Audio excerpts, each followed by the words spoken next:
Good evening. On behalf of the governing body, the Board of Management, Academic Council, Registrar, Vice-Chancellor, Deans of Faculty, Associate Deans, Assistant Deans, Controller of Examination, Heads of Departments and Centers, my faculty colleagues and members of the staff, I, Dr. Neeraj Mankad, extend a warm welcome to everyone to the 13th Convocation of Flame University.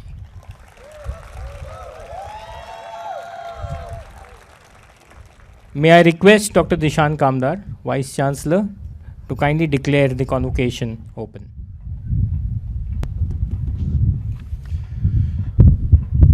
Good evening, everyone.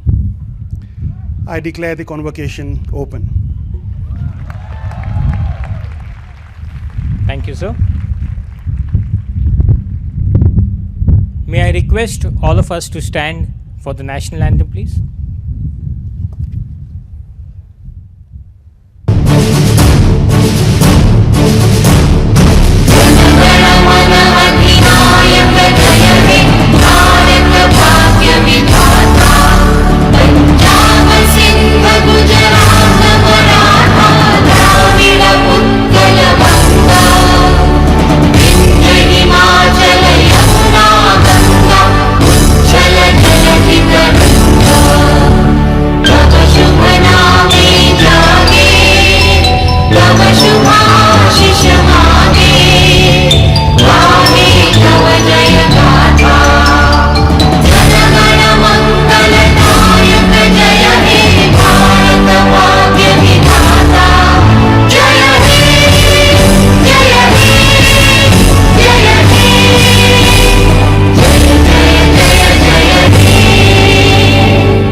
Kindly be seated. Thank you.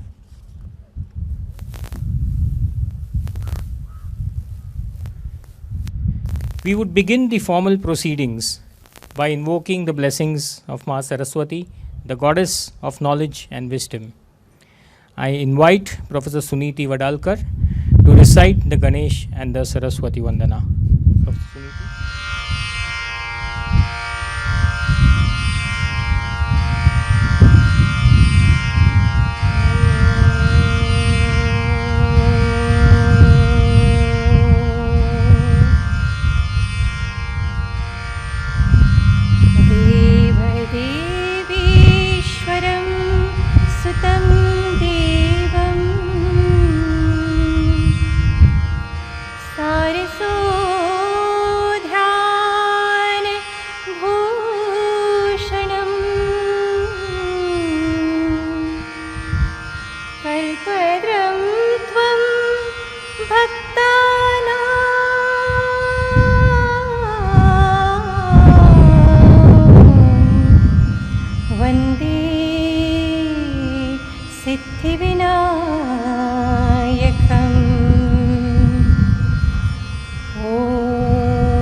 नमस्ते शारदे देवी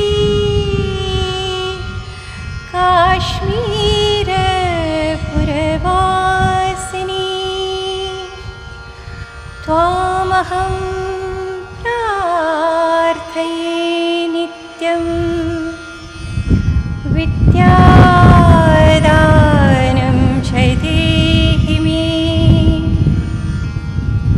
या श्रद्धा धारणा मेधा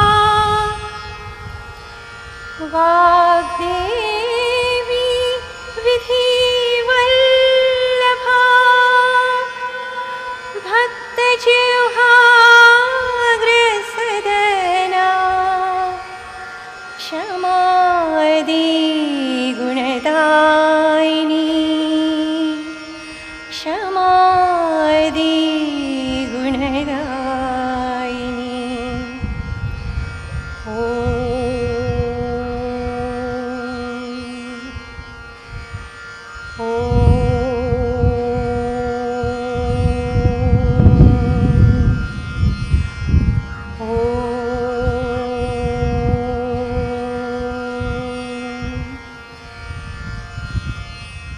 Thank you, ma'am. I would now like to call upon the flame captain and valedictorian, Mr. Arjun Grover, to deliver the student commencement speech for the batch of 2022. I really hope I'm audible. Yeah. Okay. Good evening and a very warm welcome to the Honorable Chief Guest, Mr. Shekhar Gupta, President, members of the governing body, members of the Board of Management and Academic Council, Vice-Chancellor Dr. Dashant Kamdar, Deans, Associate Deans, Assistant Deans, faculty, parents, and of course, the batch of 2022. I've always thought that valedictorians are the studious topper nerds who make long, boring speeches about values, traditions, and the true meaning of life. And then 3 days ago, I was informed that I was that nerd, which was a bit of a shock because, I always thought I was one of the cool kids. But anyway, 72 hours is a long time to make a well-rounded, thought-provoking, impactful speech using all the research skills I've developed at Flame. And so I did what any hardworking, diligent valedictorian would do. I went on YouTube and I searched for good valedictorian speeches. I pulled some random thoughts, slapped them together, and there was no plagiarism because I changed most of the words. And so I'm going through some of these speeches, right? And it was mostly the same ideas, Embrace change, believe in your dreams, reach for the stars. And so I address you, the batch of 2022, directly. Does all of this really need to be said? If we didn't graduate from college, the plan was to leech off our parents anyways. So, we made it. We've made it through some of the most academically rigorous years of our lives. Yes, parents, you can smirk, but only we know the true pain of having 6 courses with 6 final exams and 6 final semesters. It's crazy, I want every student on my right in front of me to give yourselves a huge round of applause for making it this far. Now, while I would like to stand up here and give advice with the smug sense of satisfaction that comes with being the valedictorian, my conscience really wouldn't let me, because as I look around, I see so many talented faces, many of whom I'm grateful to call my friends. Not just academically gifted, but truly talented students, excelling in very different fields, whether it be a sport, dance, theater, or even starting their own businesses. And I think that's the true beauty, the true value of a liberal arts education. It doesn't just confine us to the 98% that you're supposed to get so you can get through the gentle quota. It embraces us for who we really are. Now, don't get me wrong, I am slapping valedictorian on every one of my resumes for the rest of my life. But my point is that everybody you're going to see up on stage today has some true qualities, some valuable, fantastic qualities about them.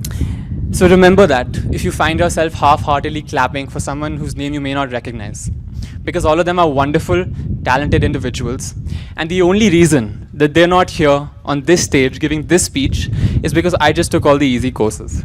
So if you really think about it, doesn't that make me kind of the smartest? I do have one piece of advice from my experiences in college, and this is where the sad, sappy, but also, very honoring part comes. What I'd like to say is that after today, and congratulations by the way, after today, it doesn't get any easier. We're going to have failures, we're going to have setbacks, we're going to have our obstacles. And at the same time, in the same way, we're also going to have our successes. We're going to have our triumphs and our personal victories. Just remember that all of it is temporary. Nothing worthwhile is permanent, and nothing terrible lasts forever either. So when times are tough, look to your loved ones, many of whom are here sitting in this field supporting you, because they are the ones that are going to get you through. And when times are good, look to those same loved ones, because they are the ones that make life worth living. So I'd like to take this opportunity to thank some of those people. To all my loyal friends in this audience, you guys know who you are, without whom I wouldn't have survived college. To all my professors and mentors, whose guidance has made me the man I am today. To all the Didis and Bhaiyas and members of support staff, without whom this university would not function. And to Nilesh Bhaiya and all the Sagar Bhaiyas, without whom I wouldn't function. And finally, a thank you to my loving and supportive family, my mommy and my dad. I can't see them, but I love you. My dadi and my sister at home. A special thank you for not getting too upset about all the money I wasted in Goa. Without you all, I wouldn't be here today. Thank you and congratulations.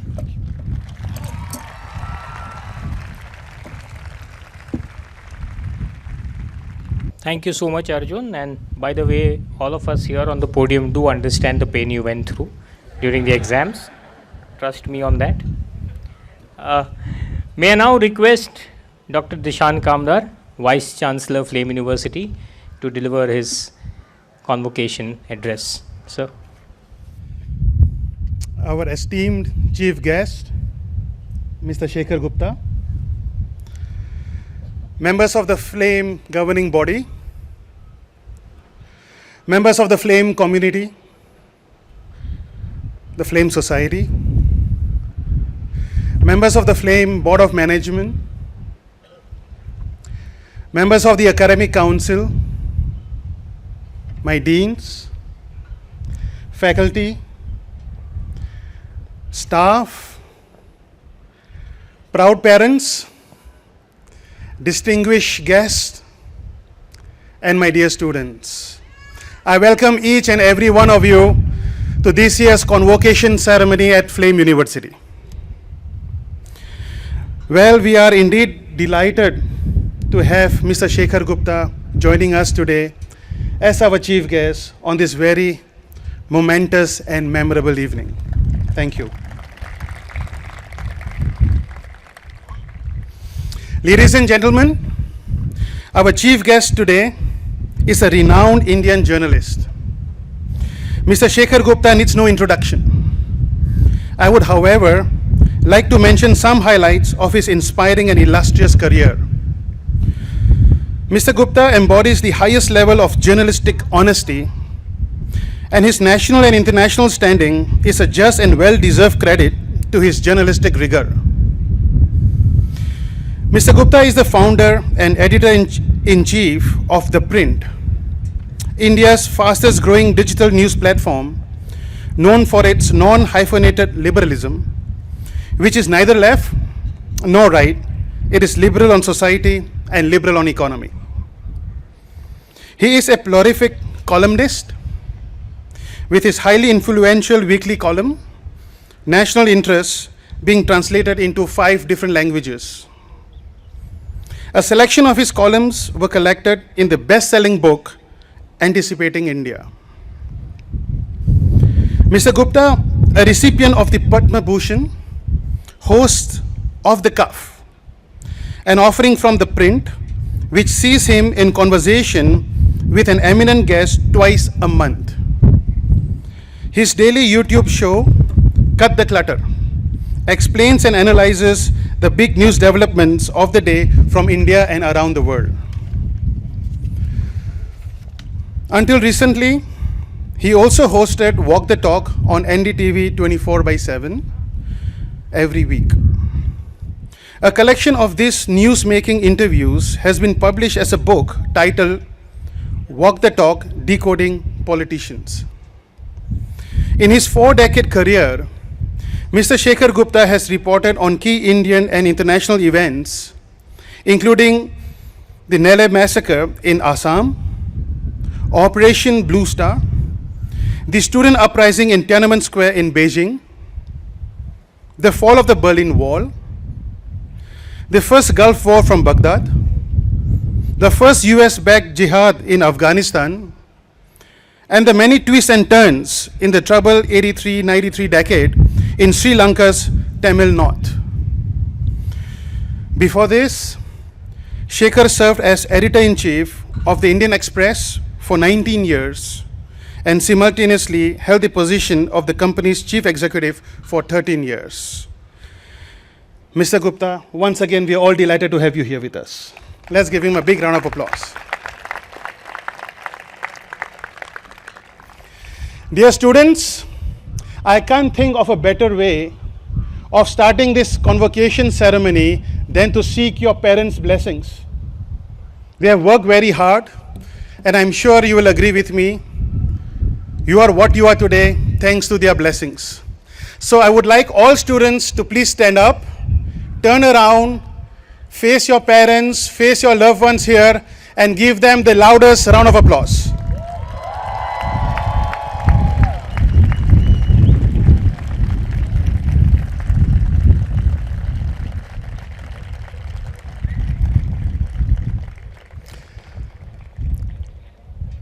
And your faculty has also played a very important role into sculpting you into what you are today. So let's seek their blessings as well by giving them a big round of applause.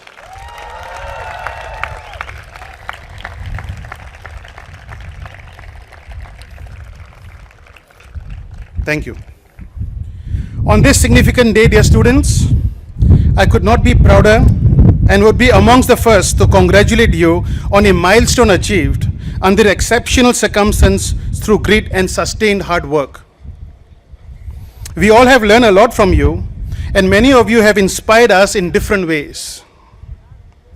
This is a new beginning, wherein you will be leaving your comfort zones behind and will be facing the real world. As you venture out, you have the opportunity to play your part to help create a better future for your families, your communities, and our country. But during all of this, I hope you learn to enjoy the journey that you embark upon. Do not rush along this voyage, but experience it. Convocations are significant in a student's academic journey. When the pandemic started in March 2020, no one knew the shape and form that it would take. From the loss of lives, livelihoods, long-held freedoms of travel, learning, socializing, and many other disruptions, we all have faced some form of turmoil. In the class of 2022, both the undergrad and postgrad students have seen major shifts in terms of education being offered both online and offline. Change is the only constant in life, as they say, and the pandemic has taught us that we cannot continue to do things the same way. Other than this, the students have also suffered from COVID-related issues, family issues, and probably many more hurdles that we are not aware of. We are extremely proud of the students graduating today. They have overcome a lot as young adults. Today, we are all gathered here to celebrate their achievements. Despite all the unprecedented situations that we have had to face this year and the previous year, the university continues to make immense progress. The latter part of the academic year 21-22 marked a welcome change for us as our students started returning to campus. In November 21, after carefully evaluating the pandemic-related protocols and requirements, we opened our doors for our students to return to campus. Some were returning to campus that they left behind in March 2020, but most of them were visiting campus for the first time. In order to ease the long wait for the incoming students and to ensure that the new students were guided adequately during their stay at campus, student volunteers from this batch impress us all with their leadership, hard work, and commitment. I appreciate and thank them for their efforts. Looking back, I do realize that it was a strenuous, vigorous, and a successful attempt to start the campus at the earliest opportunity. Well, I remember all those mails sent to me by students and parents. Yeah. Without your efforts and your dedications, we would not have made it through the transition over the past 26 months. Normal student life was almost back on campus from November the last year, as many of our students came back to campus and we could start our classes in the hybrid mode. We always had in mind the varying levels of comfort amongst parents and students in returning to in-person activities on campus. However, with utmost focus on promoting healthy behaviors and respectful interactions, we were able to eventually fully go offline from the start of April to finally give our students the kind of education that they had missed for the previous 2 years. Students have since, in addition to academics, had the fruitful opportunity to participate in almost all sporting and extracurricular activities in the campus. Be it sports, cultural events, or our college festivals, First Card, Kurukshetra, and the Film Fest were well attended. Dear parents and family members, thank you very much indeed for your cooperation and understanding during these difficult times. We are truly humbled. Thank you.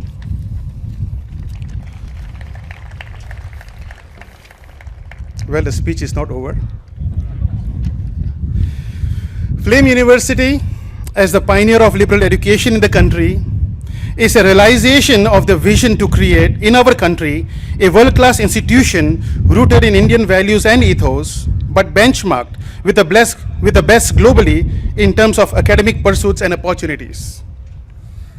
Flame University is a place that values the diversity of backgrounds, thoughts and beliefs, and is invested in developing global perspectives. Admissions to the university reflect not only the consistent growth in terms of numbers, but also the range and diversity of various programs. Today, we have students from 29 Indian states and union territories and 8 foreign nationalities. Convocation is the best time to celebrate and share milestones.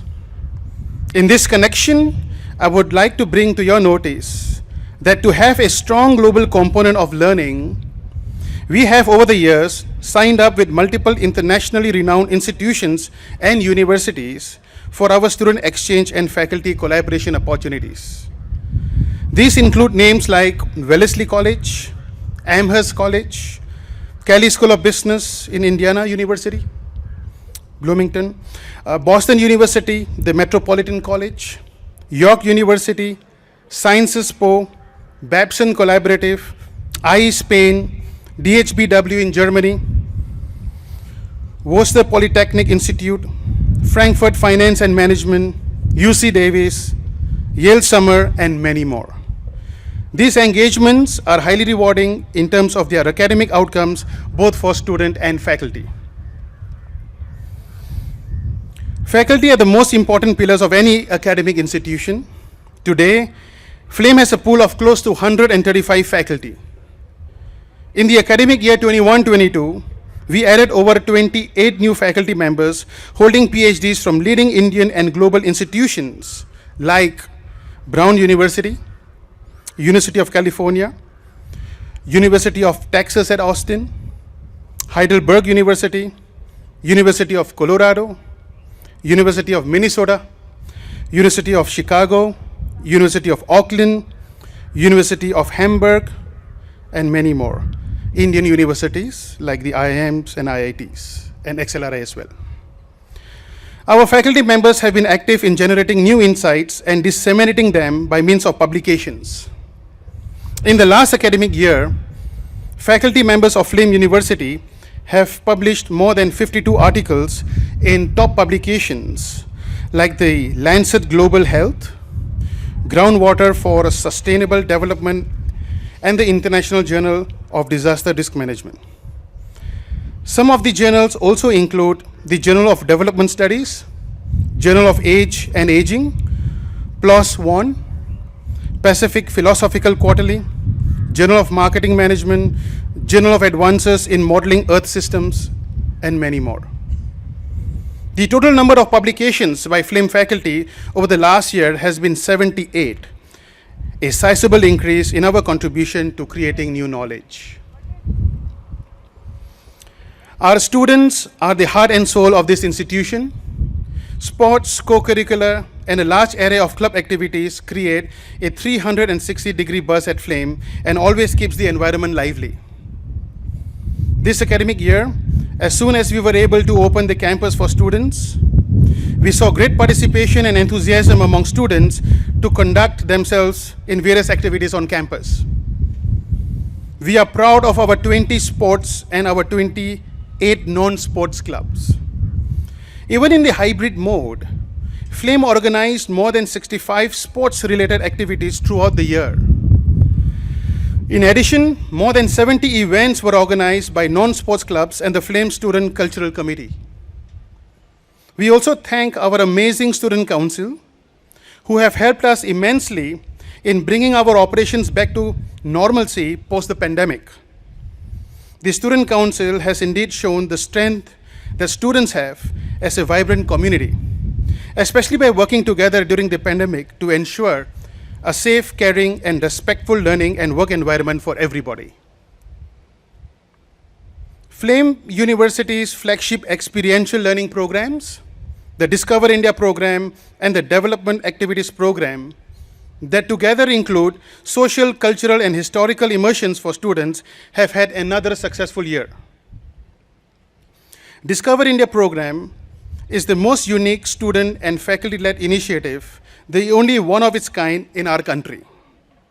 This year's highlight have been the projects on mapping cultural and quantitative aspects such as healthcare, education, labor, agriculture, and law and order, and exploring shadow education through the lens of students.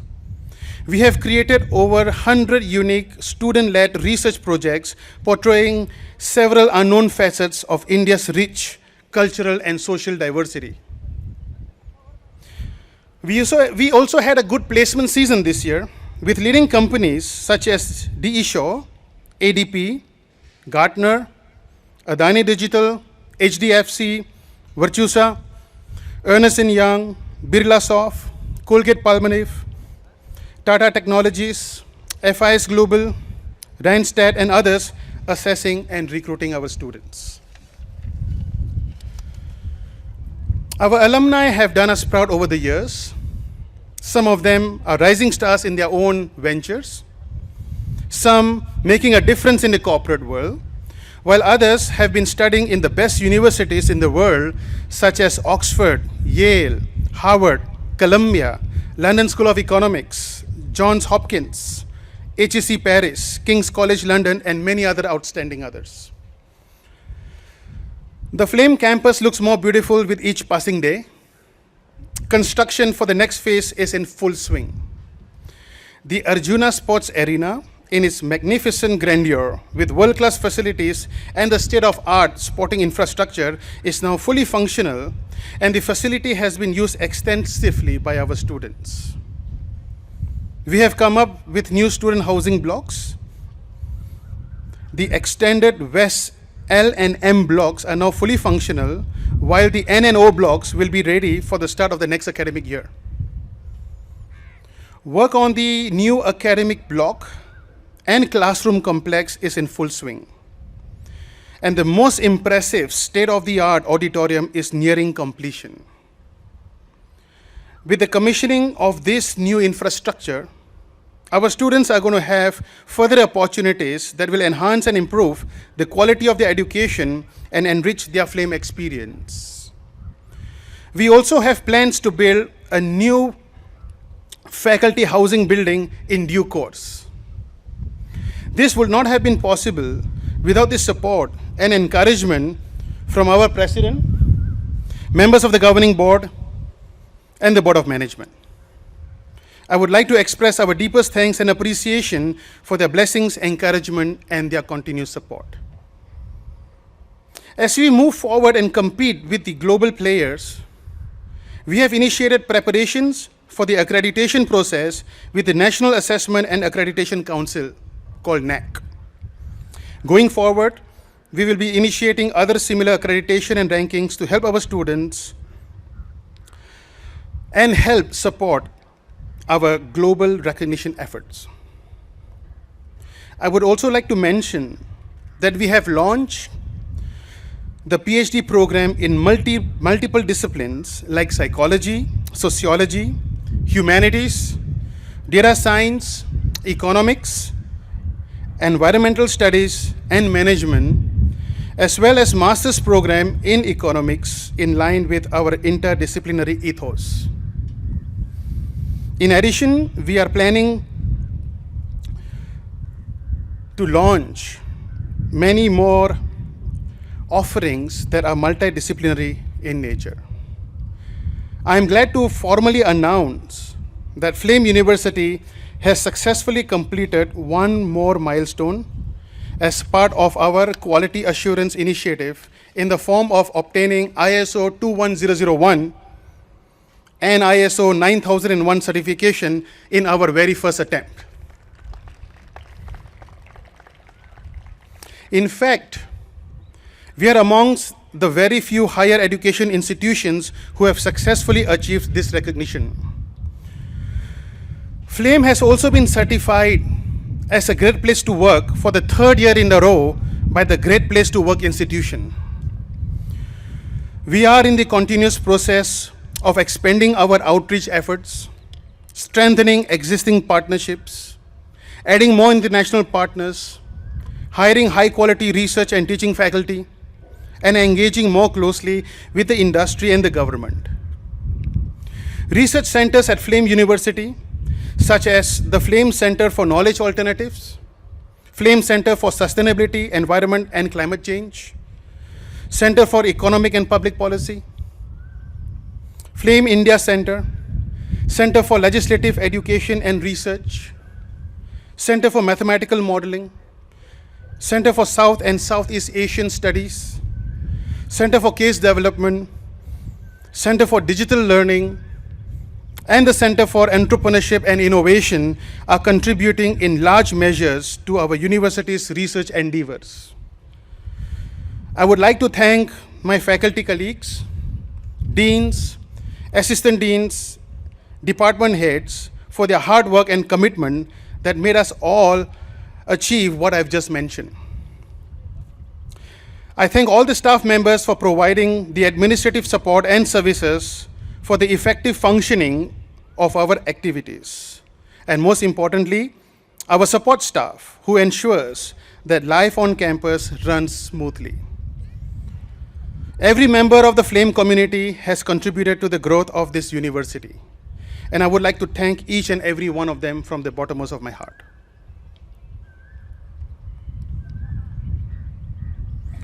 Your efforts, particularly during the last 2 challenging years of the pandemic, have greatly impacted our students who connect with you as educators, mentors, and friends. I join them in expressing deep gratitude for all your efforts in sustaining Flame community during the pandemic. Now, I want to say a few words about you, the class of 2022. About being a student and graduating at this particular moment. We understand that the last few years have been extremely difficult period for you to be a student.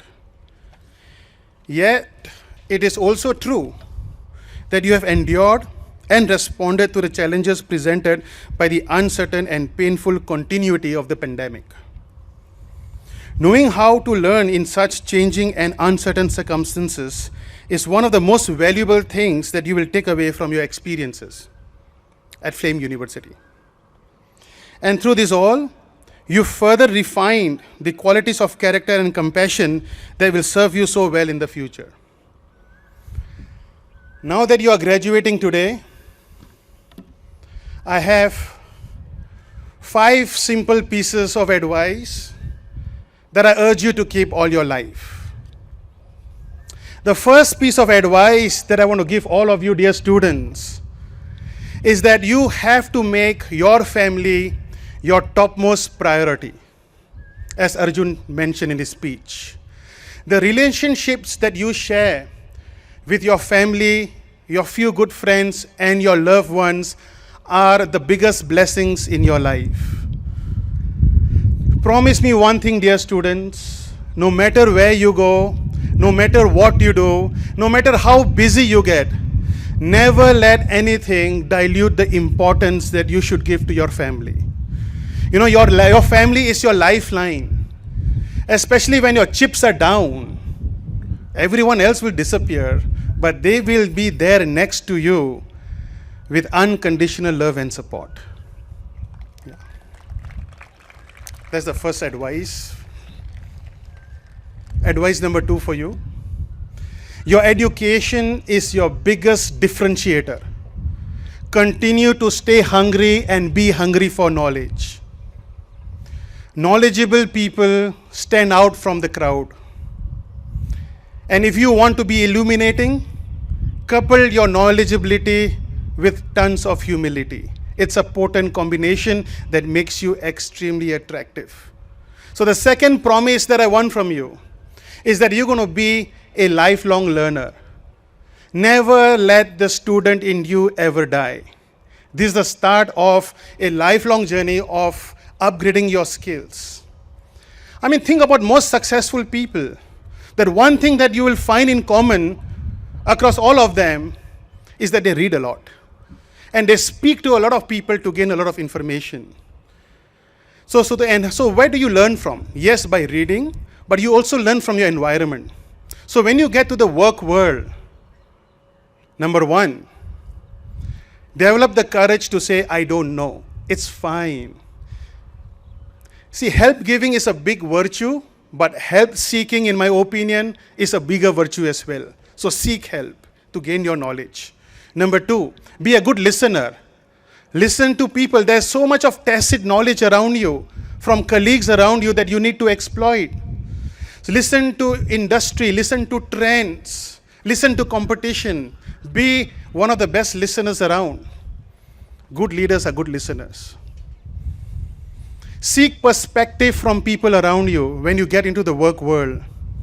Especially when you make important decisions, ask from people above you in your level, seek opinions from people below your level as well.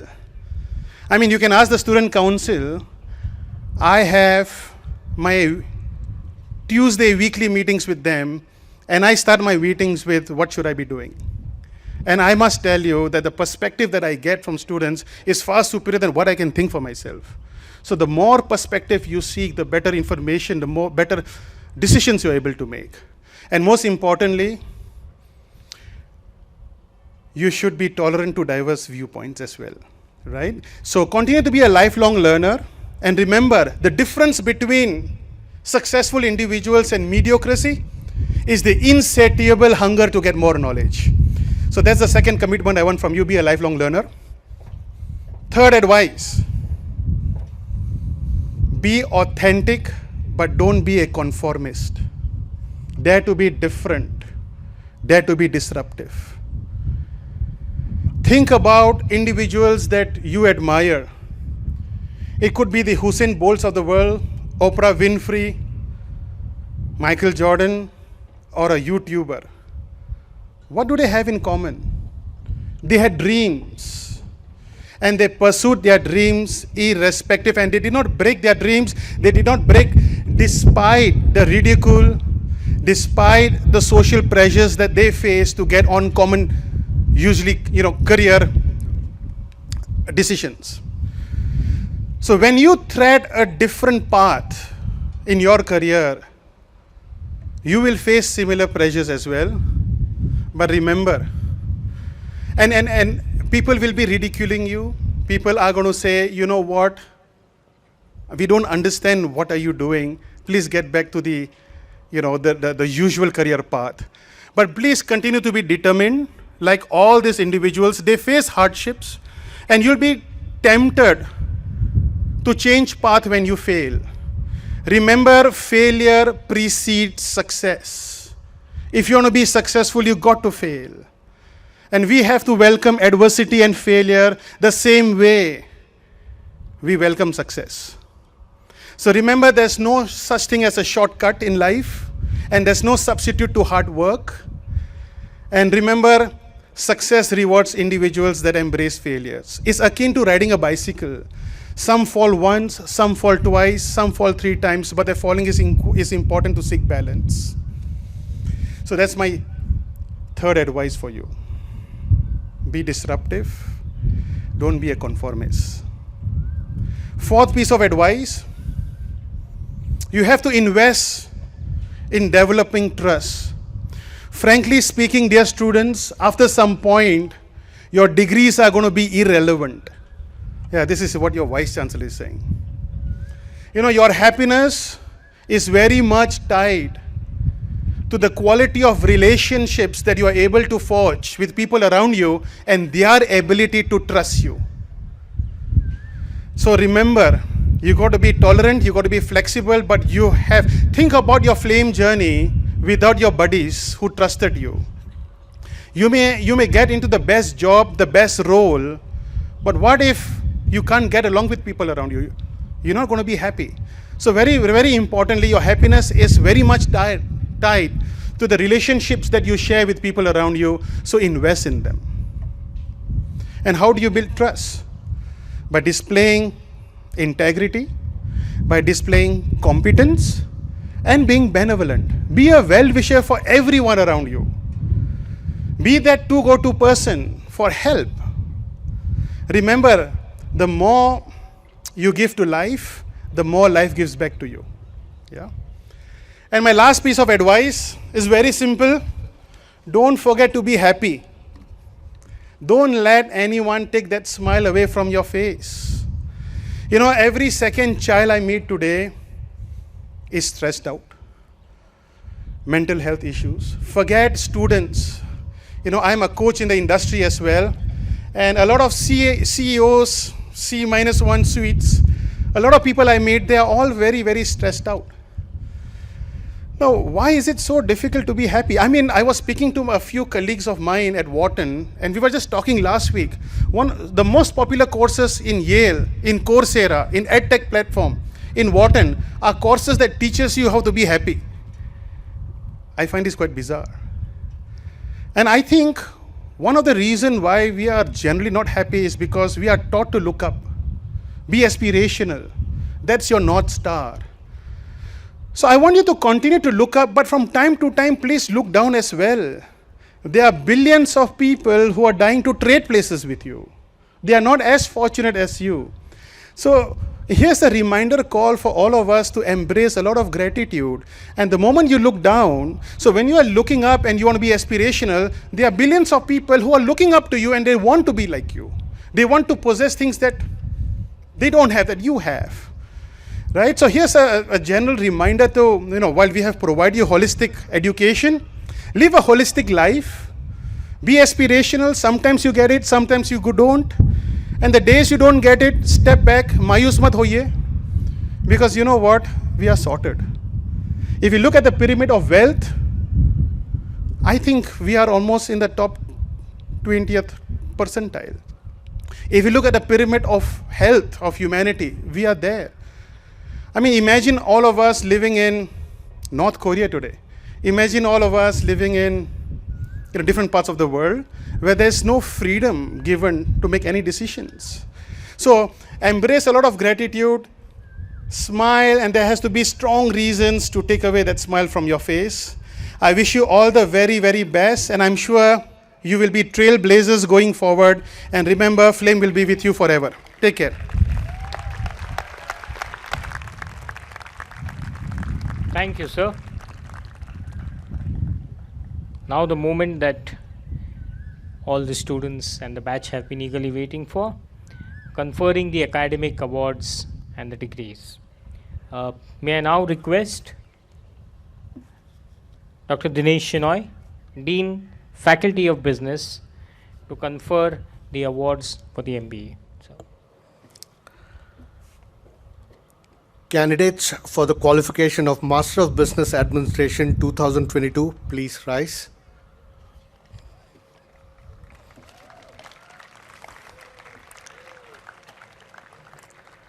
The candidates will individually receive their qualification from the Vice-Chancellor as I call their names, and then return to the front of the seats and remain standing. I'm now going to call out the names.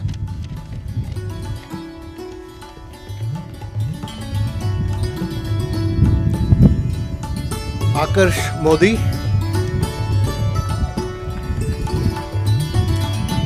Ashi Garodia,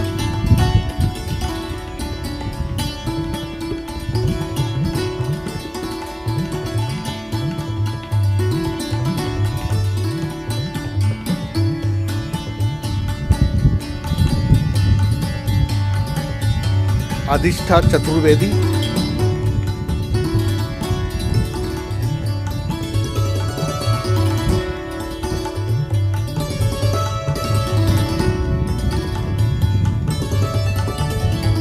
Anubhav Sinha,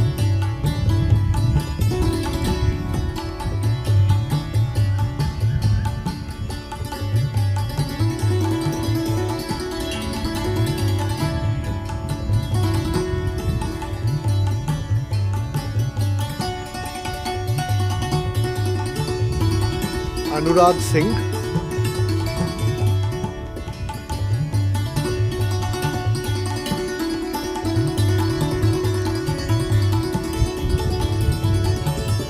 Apurva Khandelwal,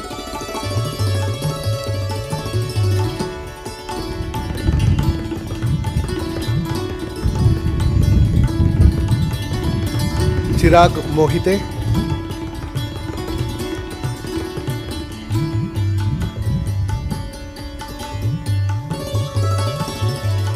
Darshil Shah,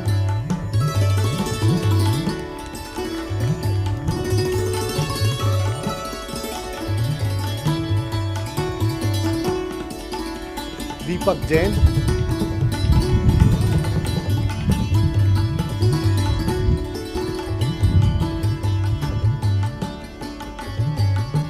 Deepika Jain,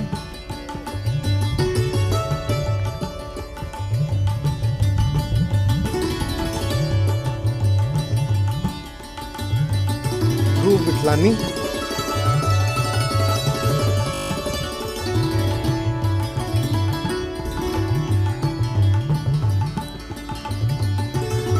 Dhruvel Shah,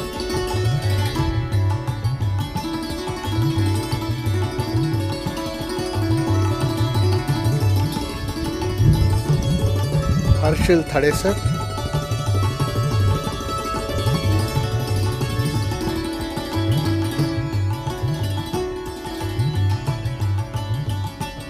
Harshita Jain,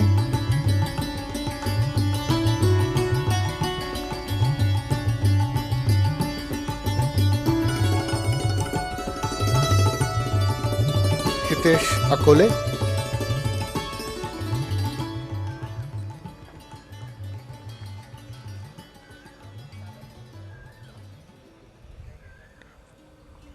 Janvi Binwani,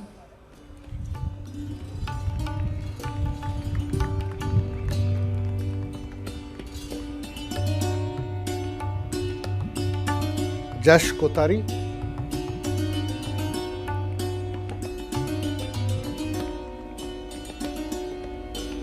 Vandita Motwani,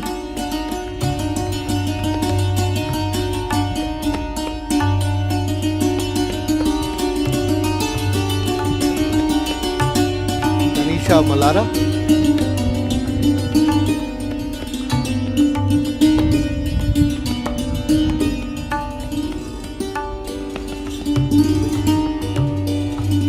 Karan Kale,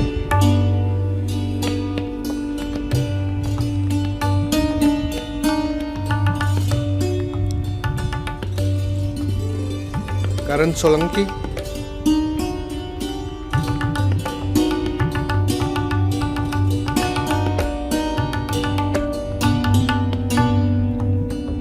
Kritika Deshmukh,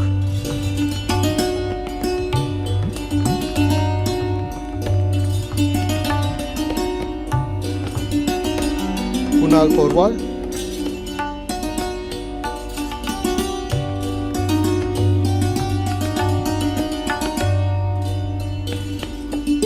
Mahak Jain,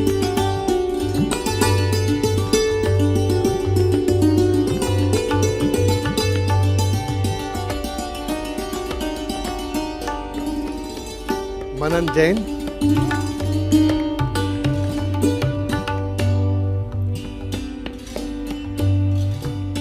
Nikhil Jain,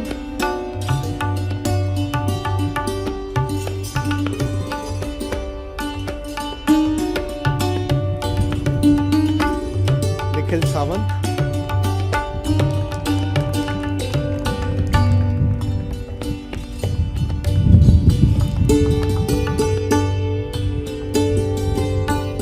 Palak Sangvi,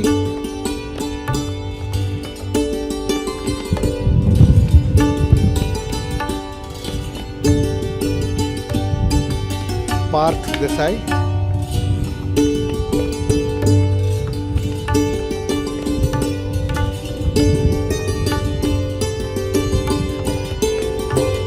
Pragyan Reddy,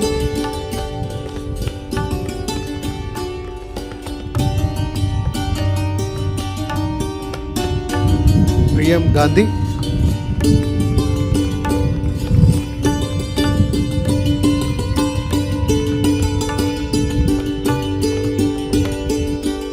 Rahul Kumar Priyanshu,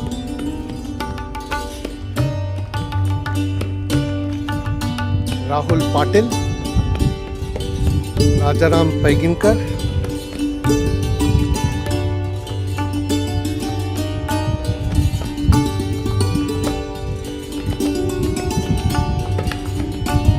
Sai Naik,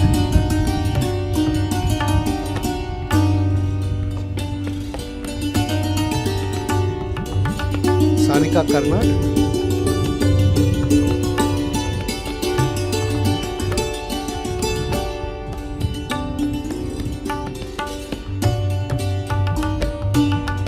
Soumya Singh,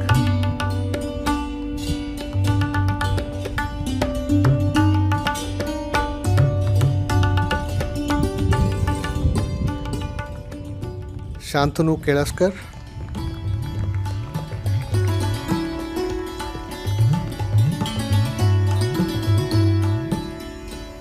Shubham Kujir,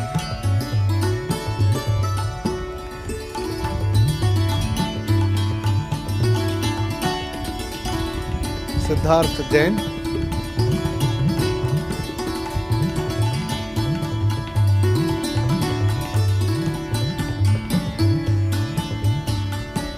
Simran Ahuja,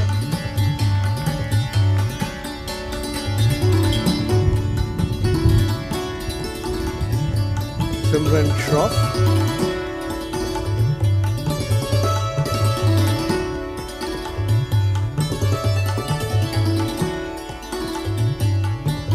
Soham Koti Bhaskar,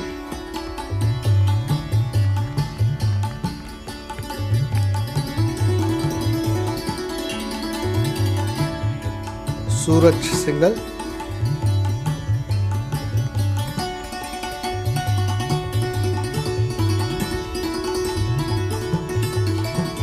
Suruchi Jaju,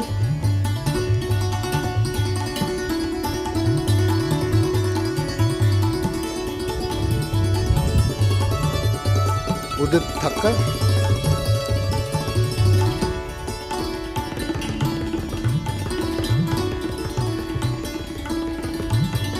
Vaspan Bharucha,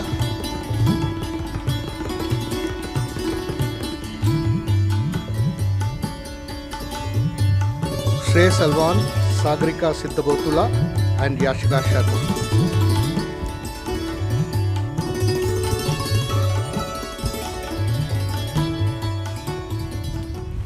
Mr. Vice-Chancellor, I present Akarsh Modi and 49 others who have been examined and found qualified for the Master of Business Administration and request the governing body of Flame University to confer the qualification on them.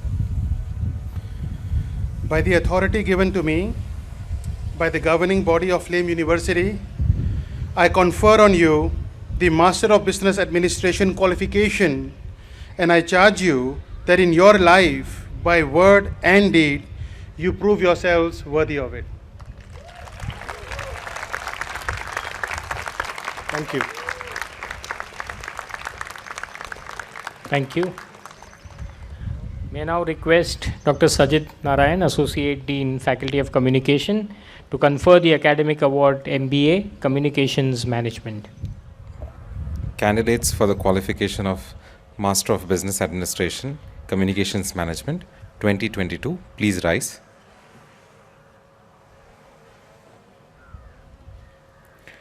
The candidates will individually receive their qualification from the Vice-Chancellor as I call their names and then return to the front of their seats and remain standing. Aditi Chandrasekhar,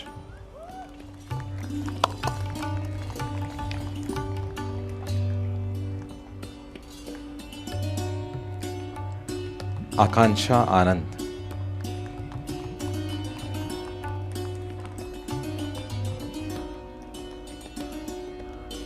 Bhavya Punjabi,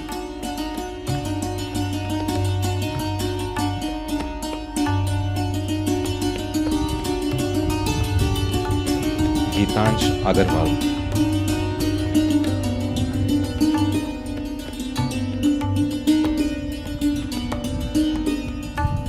Janki Limbadia,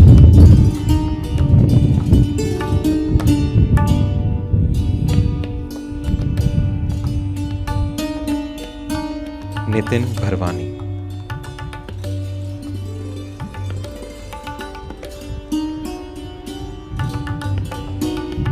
Priyansh Jain,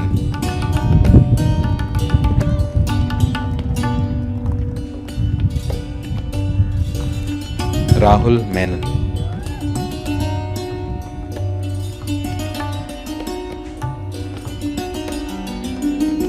Rasika Babar,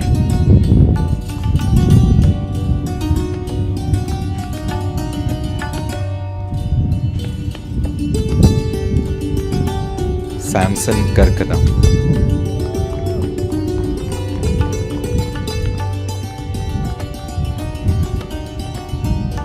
Sanat Shah,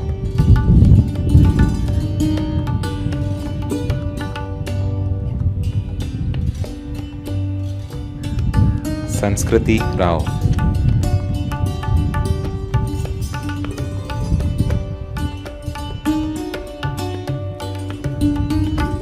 Vidushi Rathi,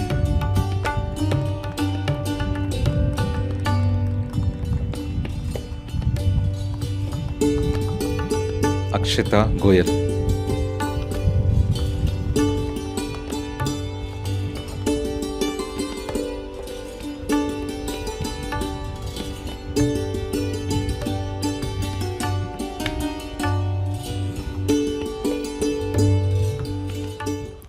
Mr. Vice-Chancellor, I present Aditi Chandrasekhar and 13 others who have been examined and found qualified for the Master of Business Administration, Communications Management, and request the governing body of Flame University to confer the qualifications on them. By the authority given to me by the governing body of Flame University, I confer on you the qualification of Master of Business Administration, Communications Management, and I charge you that in your life by word and deed, you prove yourselves worthy of it.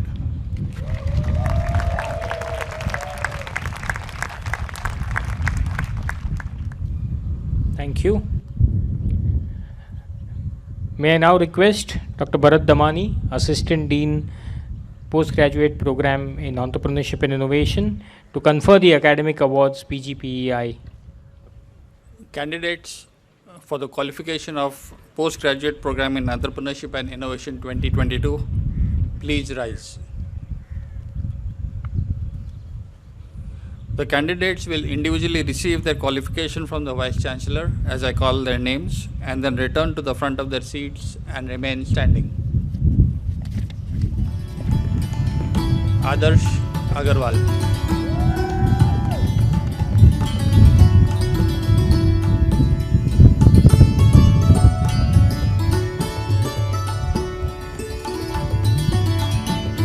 Eta Sangani,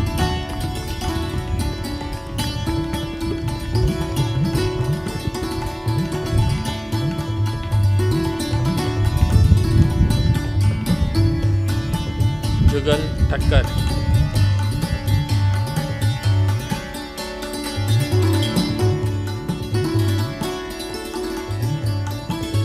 Lakshan,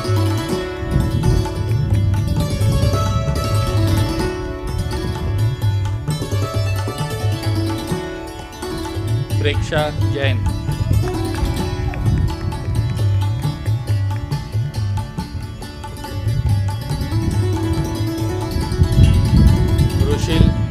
Savadia.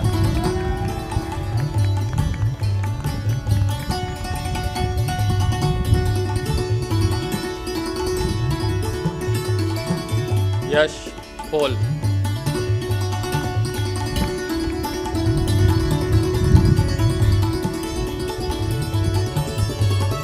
And Shahrukh Ahmad.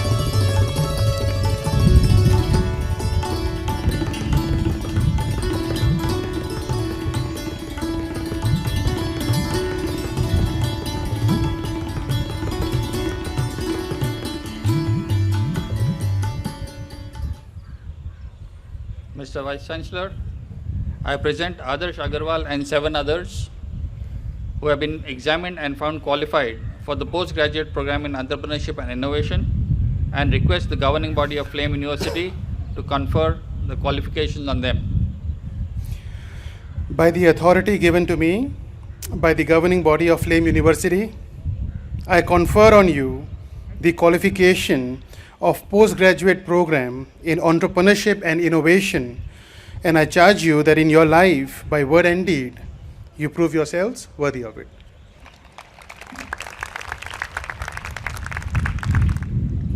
Thank you.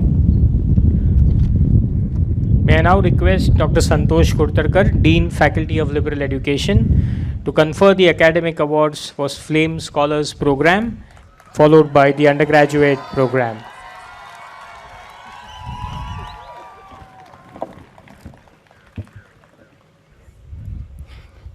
So candidates for the qualification of postgraduate diploma 2022, please rise and start walking towards the dais.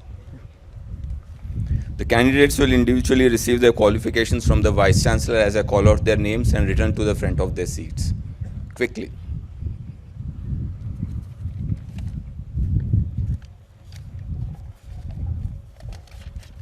Ashka Shah.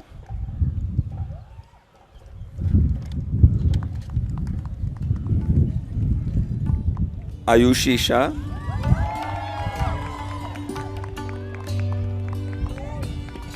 Abhinav Shah.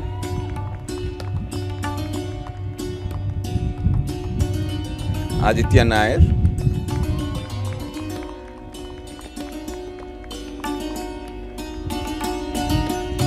Aishani Chaube.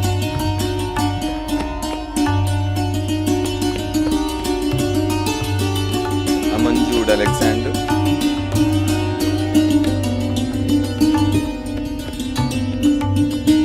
Ananya Pujari.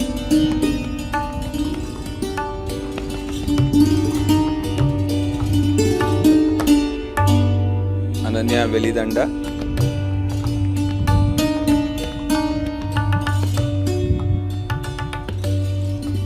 Andrew James.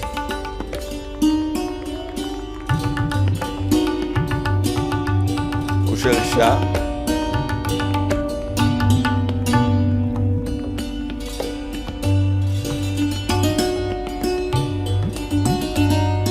Bhavadharini Manohar.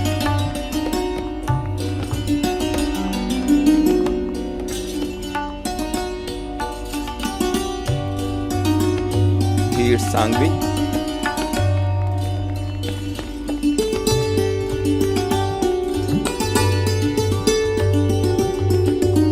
Isha Gupta.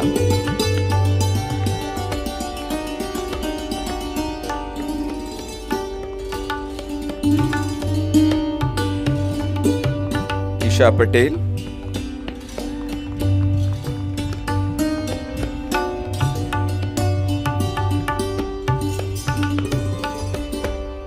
Hiranshi Mistry.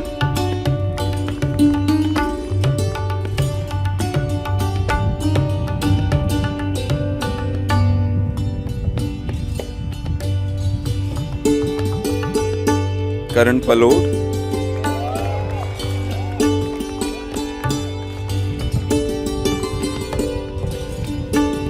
Kavish Sangraj ka.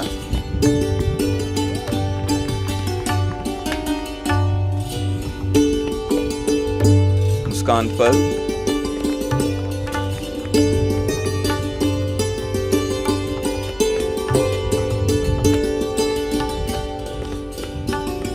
Mana Ahmad.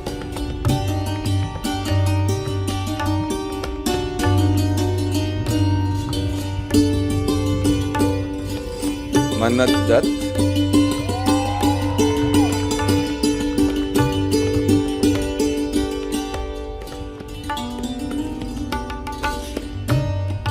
Manvika Gopati,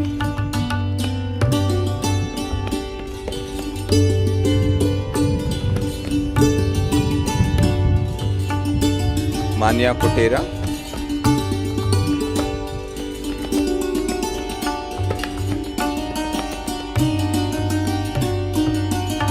Mehak Neel,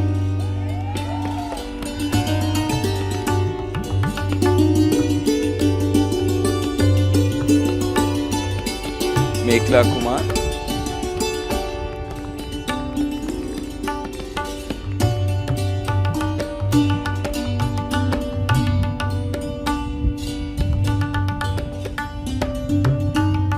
Muskan Sethi,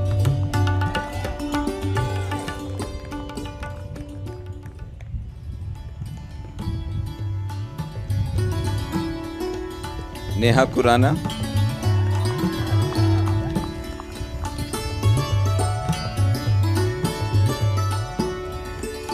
Preet Bhatti,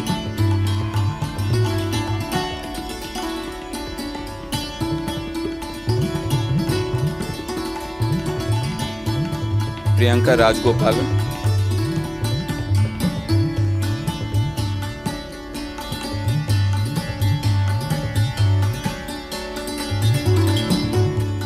Rayan Pirtu,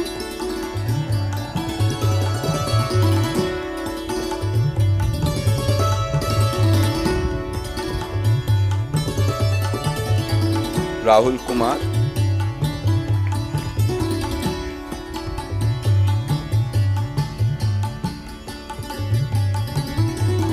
Ritvik Parupalli,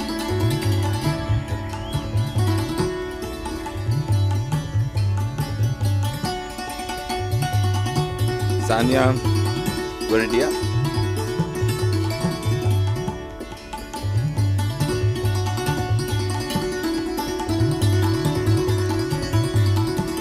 Sara Gazgar,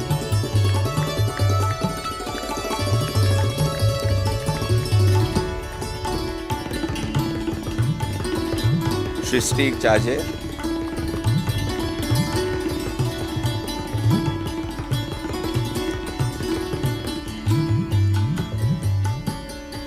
Shriya Medkupalli,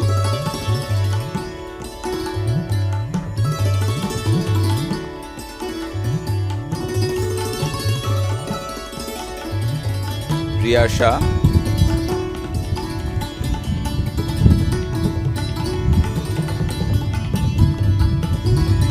Shubha Arvind,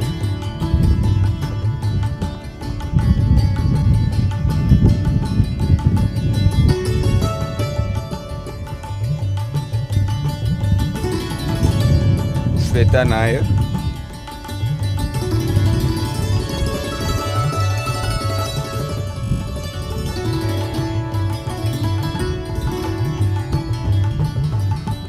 Siddhant Nair,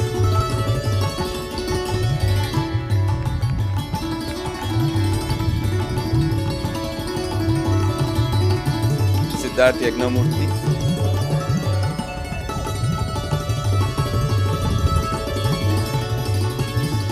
Skanda Ramaswamy,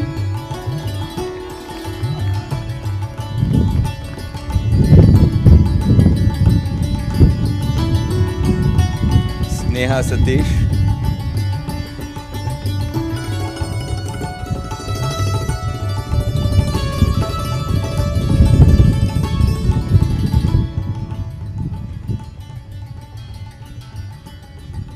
Sudarshan Daga,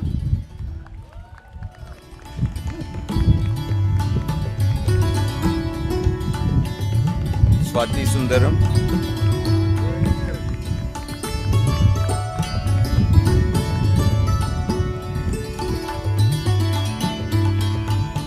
Tarini Mocharla,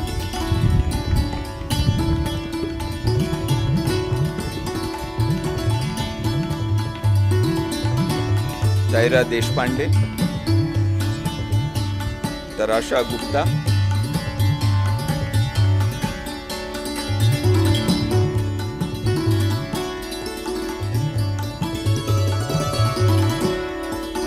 Anamrita Shivanand,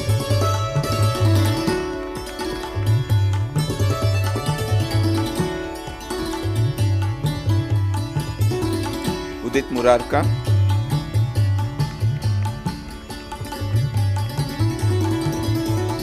Vanshika Surana,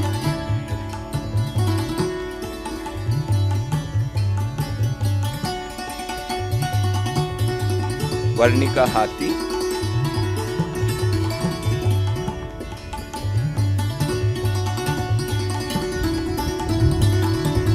Vibha Mohan,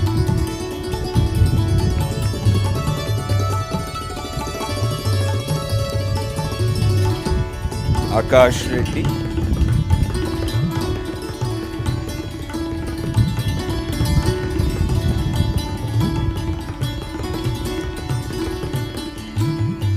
Ananya Singh,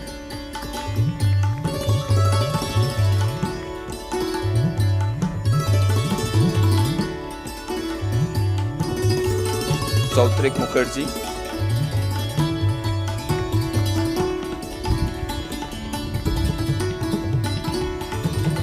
Siddharth Sapre,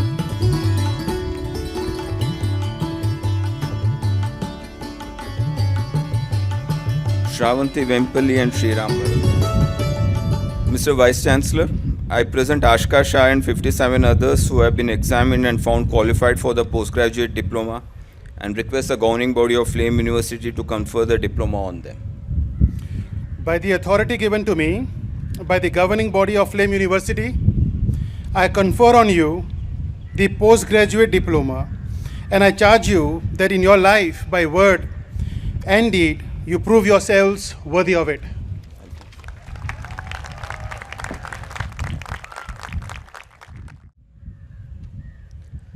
Candidates for the undergraduate qualification in liberal education 2022, please rise and walk towards the dais, please.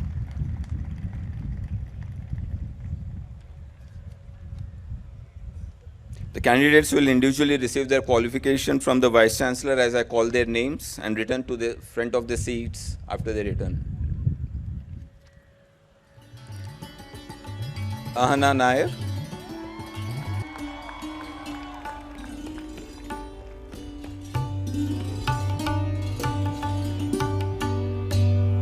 Ariana Tarapo,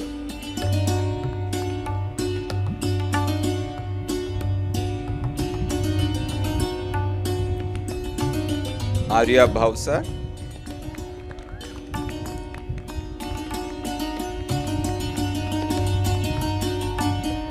Arya Nanna Paneni,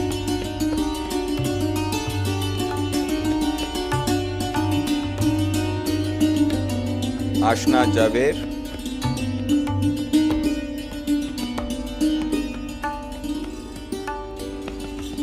Asta Parekh,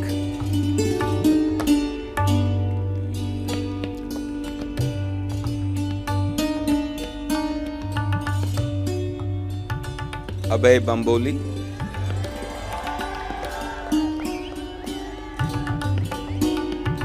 Abhimanyu Tyagi,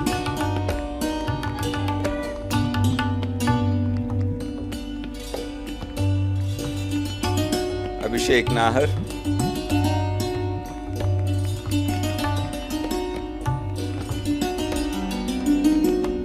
Abhishek Sachdeva,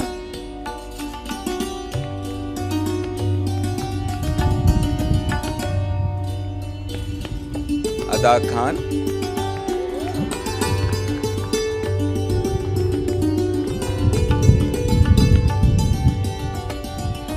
Aditi Raghunath,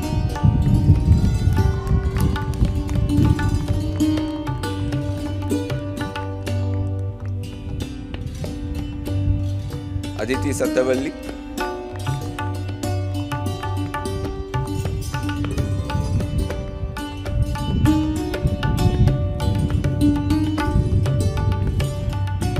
Aditya Krishna,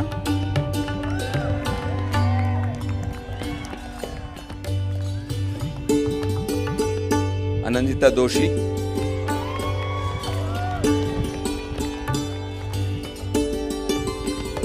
Arjun Grover,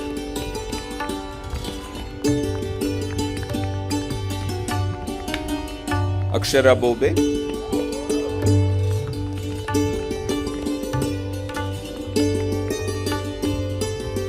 Karishma Shah,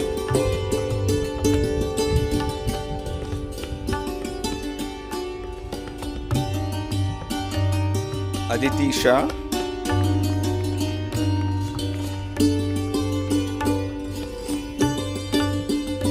Aditya Ashok,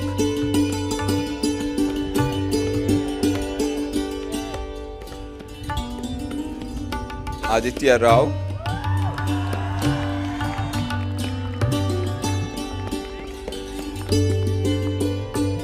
Adya Sinha,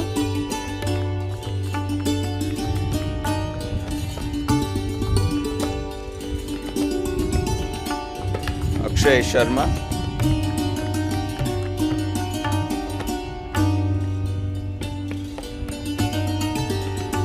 Akshita Gupta,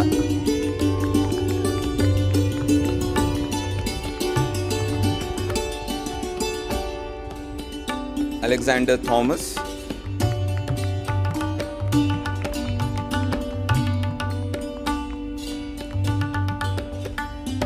Amar Tyabji,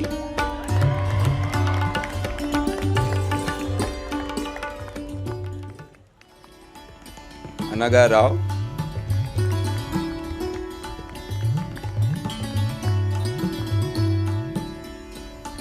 Ananya Deshpande,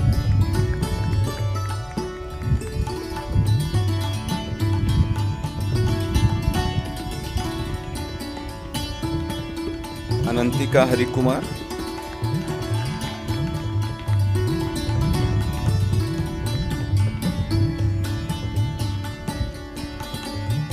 Anjana Madangarli,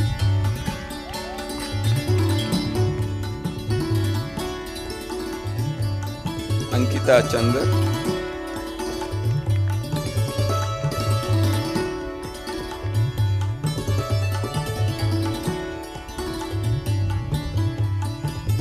Anne Mary Joy,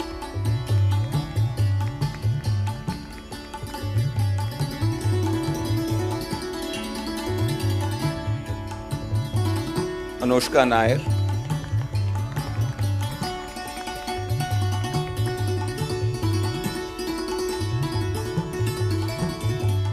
Ansh Bansali,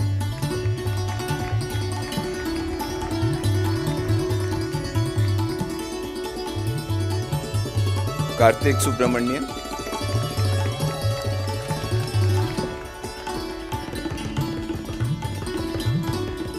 Rishita Lunawat,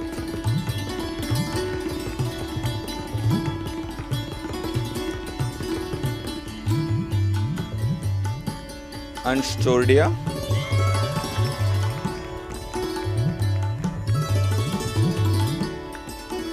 Anushri Menon,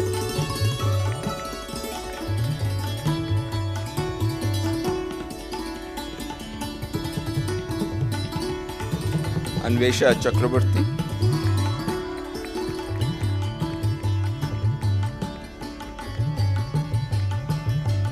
Arnaz Dolakia,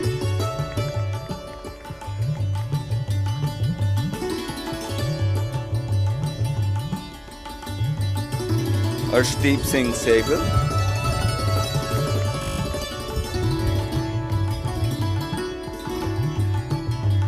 Arundhati Subramaniam,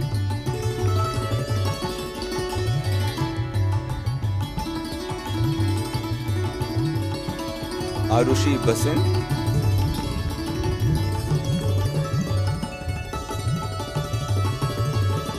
Arushi Bhattacharya,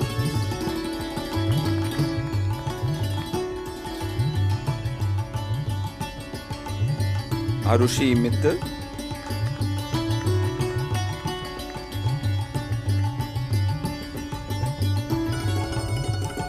Arwa Lal,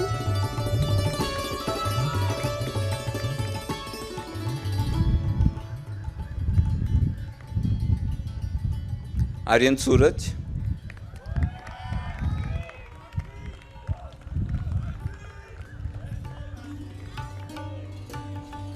Sai Sanket,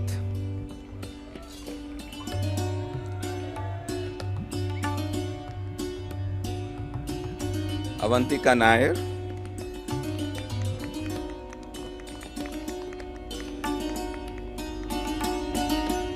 Vartrari Srinivasan,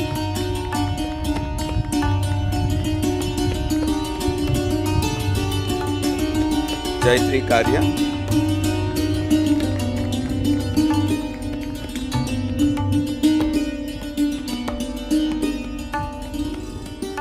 Chanchal Tenani,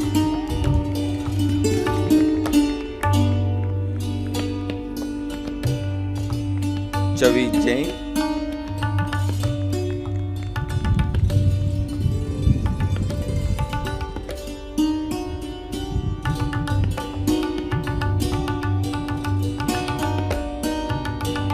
Kriti Tibrewala,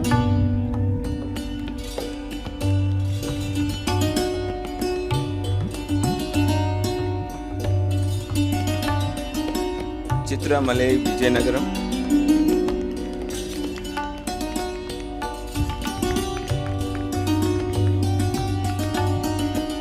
David,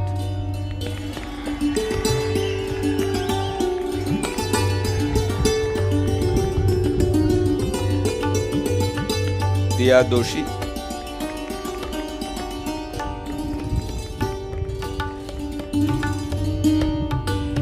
Deep Kada,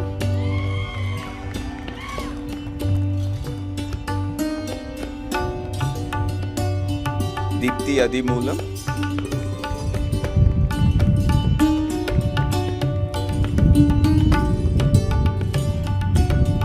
Devan Shora,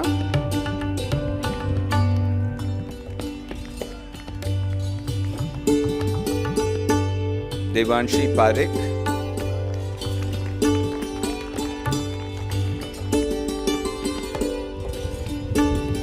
Dheer Mehta,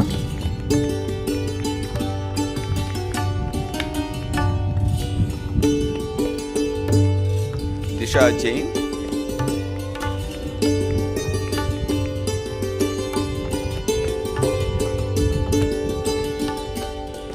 Disha Bagchi,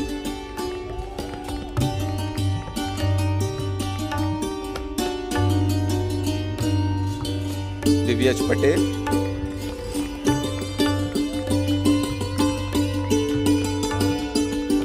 Divnur Kaur,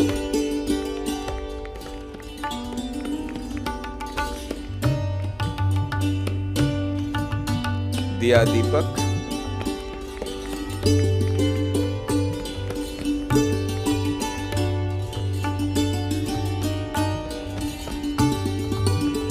Diya Jain,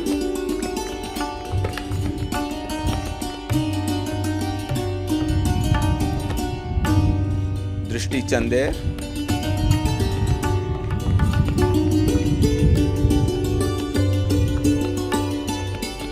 Isha Malhotra,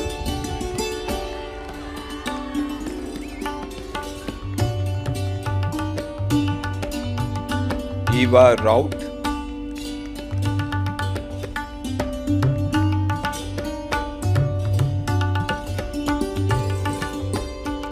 Mitali Balki,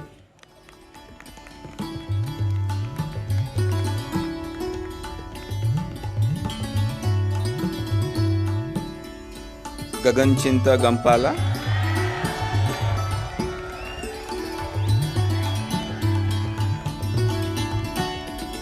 Hamsini Pratapa,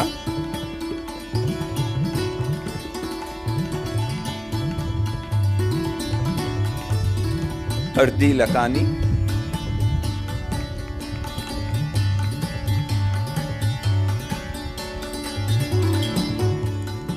Harsh Basin,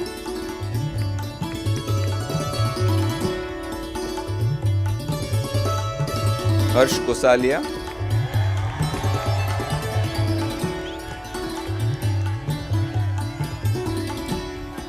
Harshal Vasa,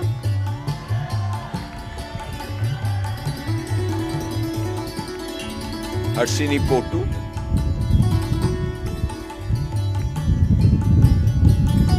Hriday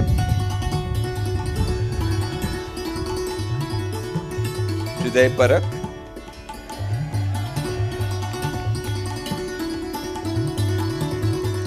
Hira Pandya,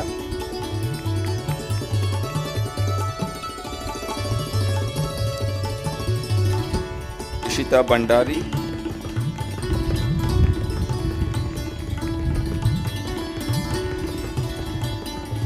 Jatin Talreja,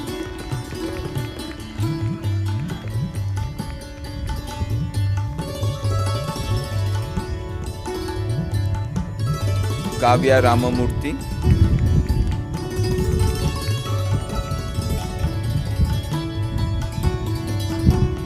Kanak Soni,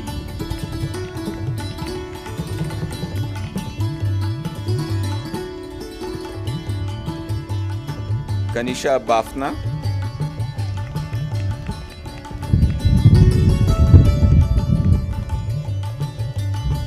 Kartik Dhawan,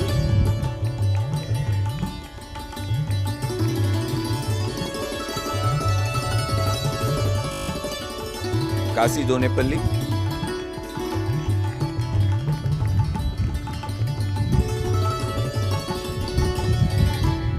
Keshav Raghavan,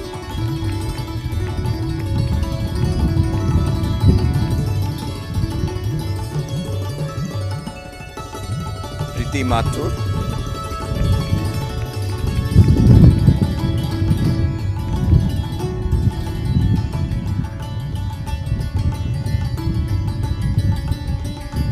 Kushi Arutla,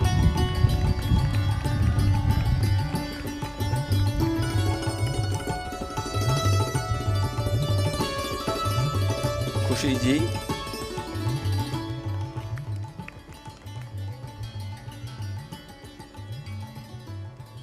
Kushi Rajpuria,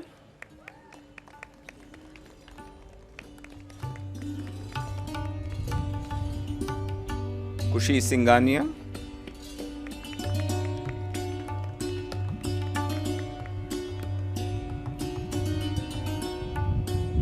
Kian Gard,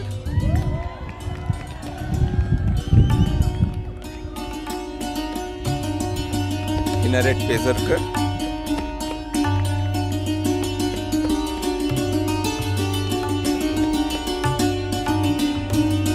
Krisha Coelho,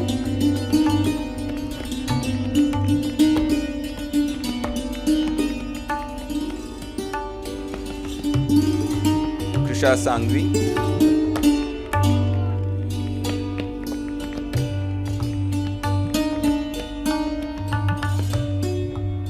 Kriti Sahni,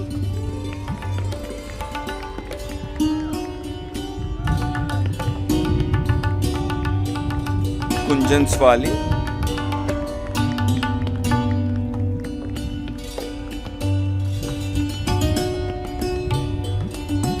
Liz George,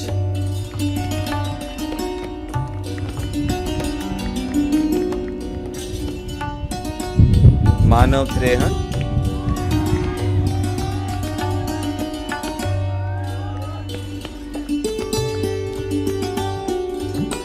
Madhumita Sabhavek,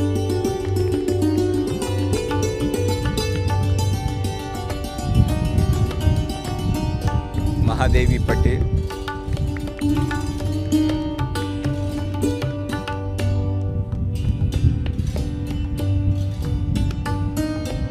Mahek Gandhi,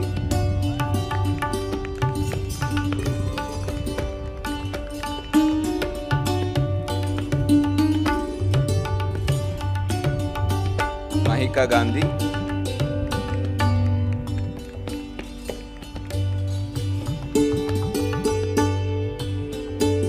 Mallika Nagle,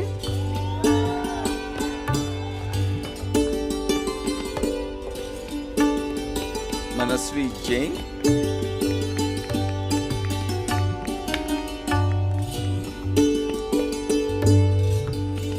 Manav Visaria,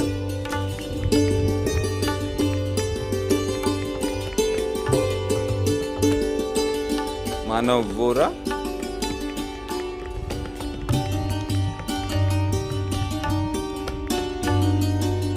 Man Singh,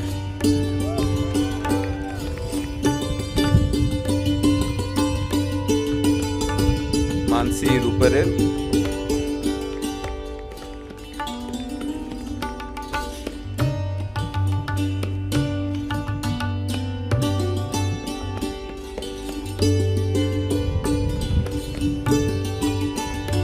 Miriam Vayali Paramdit.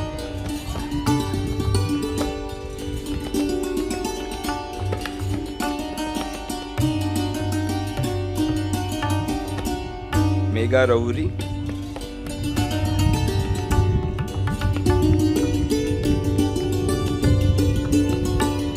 Megha Verma.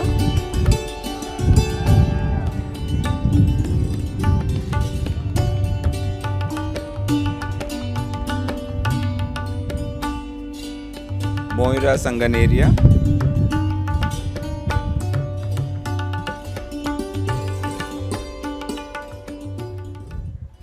Mudita Tekriwal.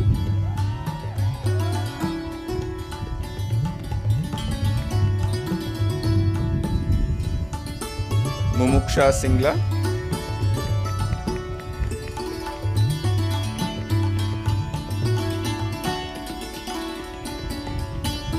Muskan Chopra.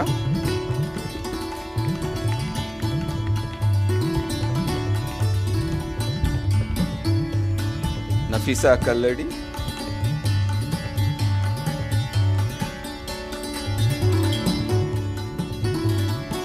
Naman Gorawat.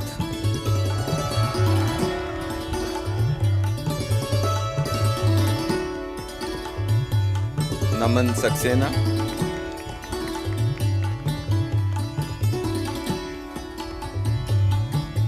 Nandita Ravi.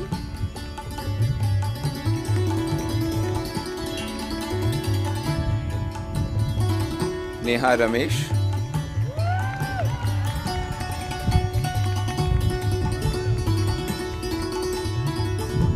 Neil Joshi.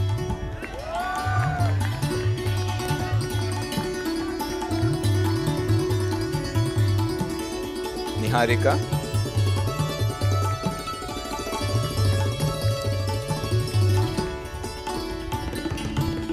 Nikat Bandari.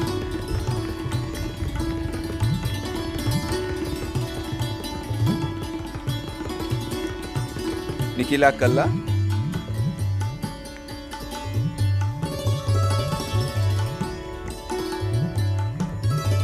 Nikita Kuber.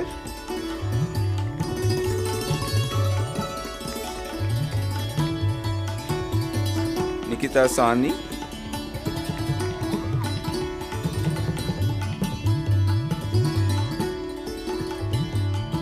Nitya Bagla.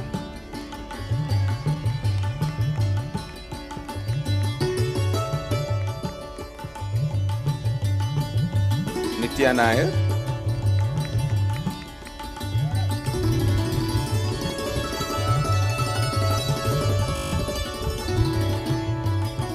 Jnanada Patil.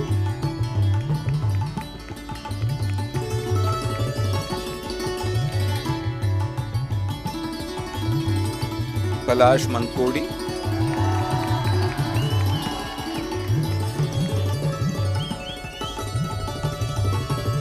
Palak Shah.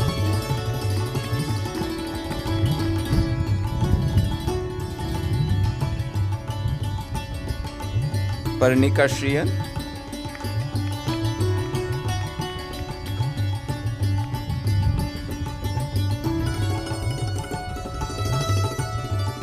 Sarayu Polkampalli.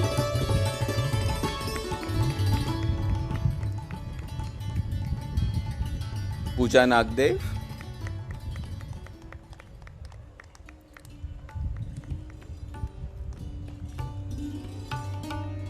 Prakar Dangwal.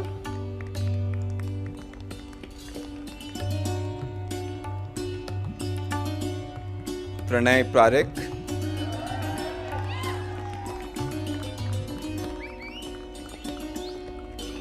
Pranati Malu.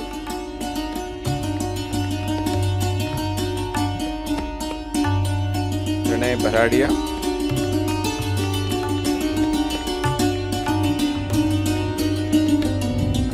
Pratna Suresh.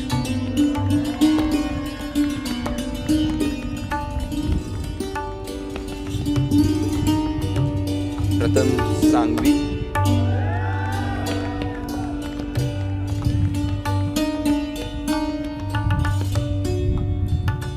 Pratyush Gadodia.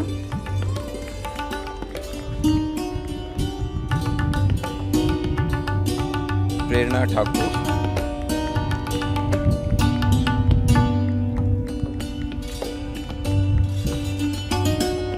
Trisha राजा,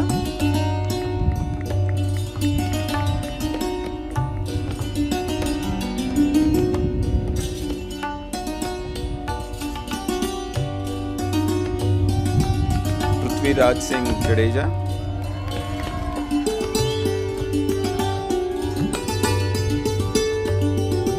राधिका मांगला,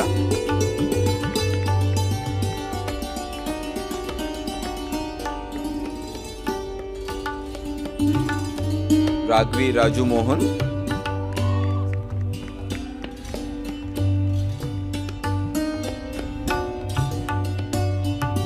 राहिल वालिया,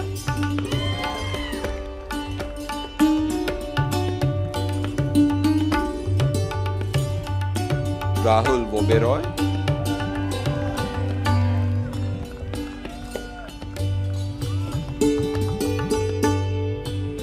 राजीव नंदियाल,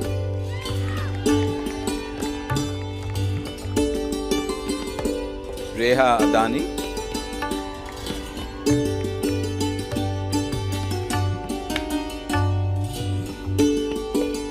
प्रिया सोनतालिया,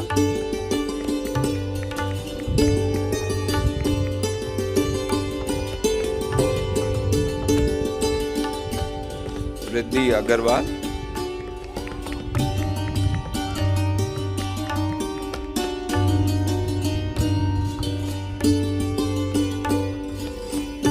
रिद्धिमा सामंता,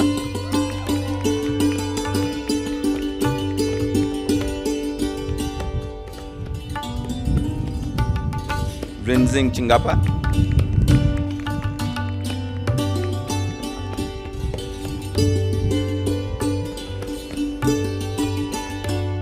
लिसा साजू,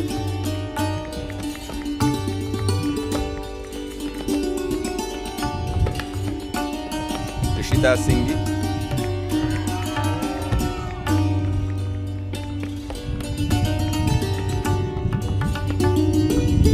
ऋत्विक गुप्ता,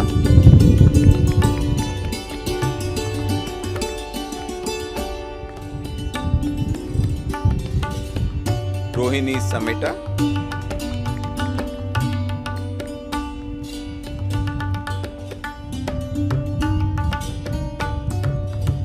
रोहित देशपांडे,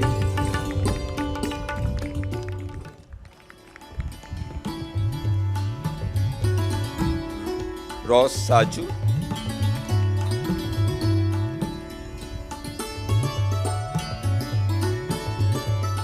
रुचिका अग्रवाल,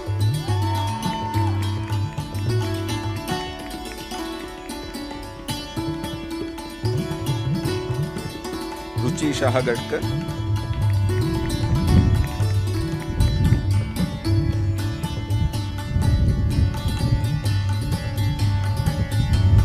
रुडविक गुलेपल्ली,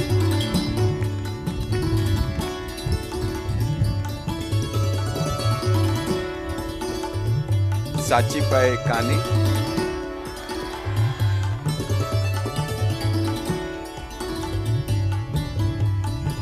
सानिया शाह,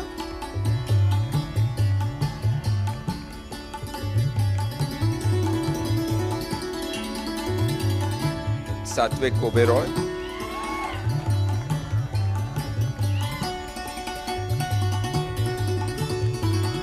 साया वैद्या,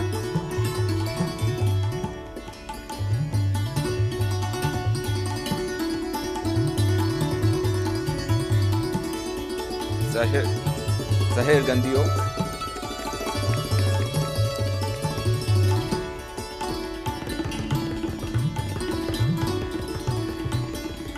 साई सृजना vapour,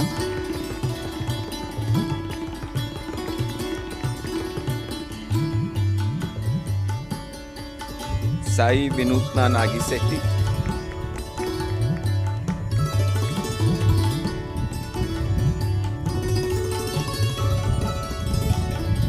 शैली प्रधान,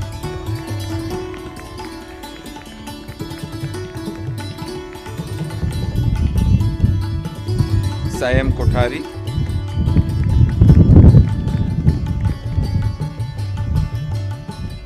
Saloni Surana,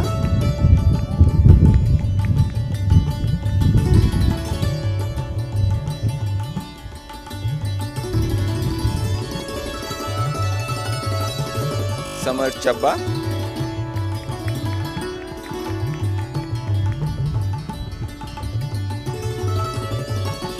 Samyukta Arvind,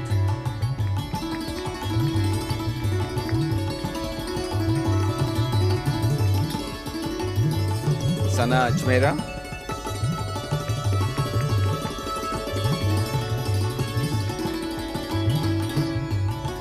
Sana Imani,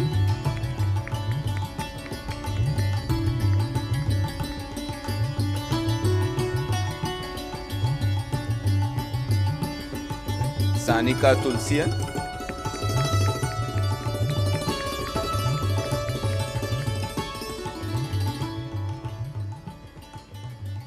Sania Pandit,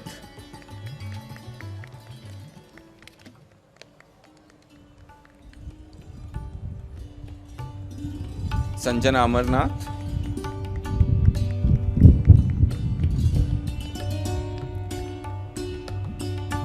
Sanjana Choradia,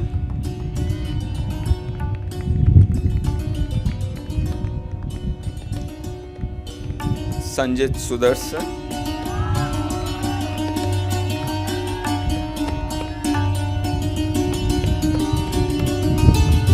Sanjula Vanika Sekara,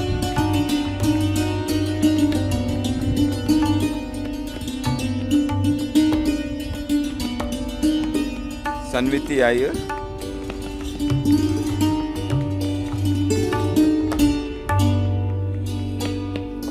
Sara Singh,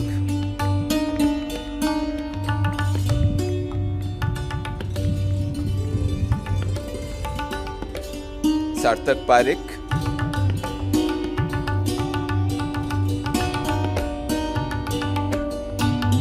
Satya Iyer,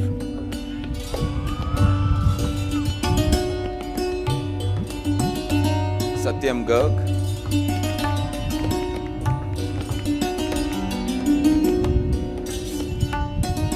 Sayali Khole,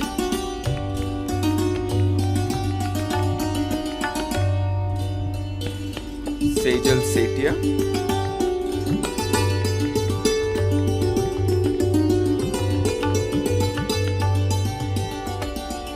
Shantanu Sahai,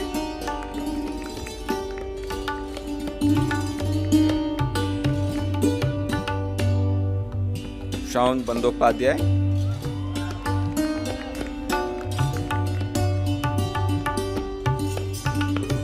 Sharwari Baitule,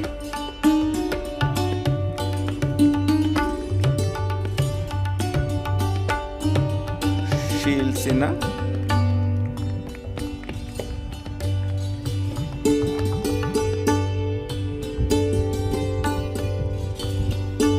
Sheen Banga,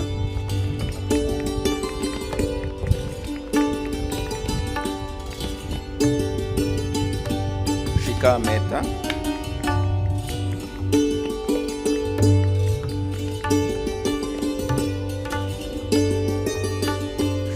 Shivam Naik,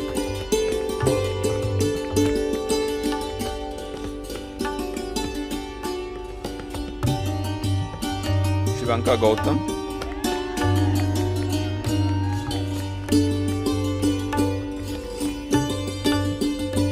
Shlok Sinha,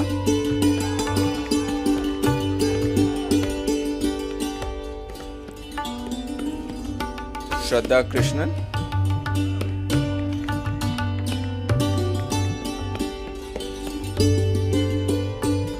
Shreya Roy Chaudhary,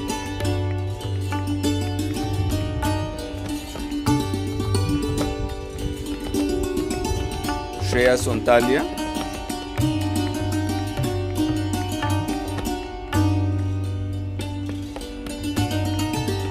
Shreya Susan Thomas,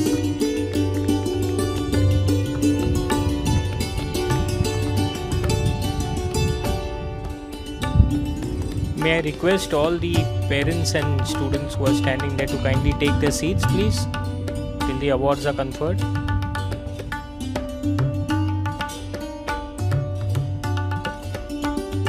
parents and students, kindly take your seats.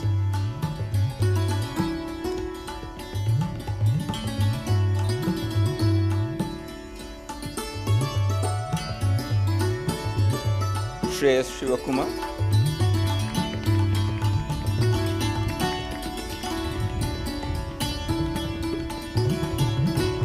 Shri Sudarshan,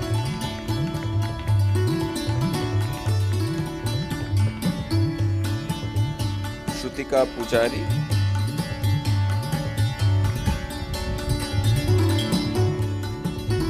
Shweta Bagi,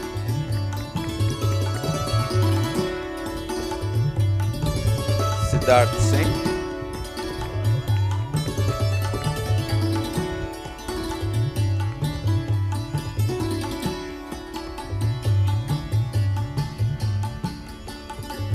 Siddhi Shetty,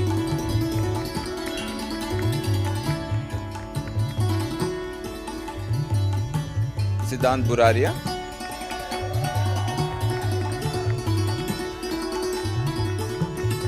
Sinchana Girish,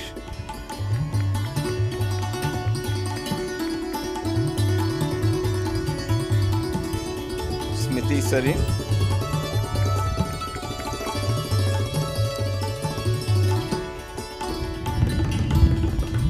Soumika Kunduru,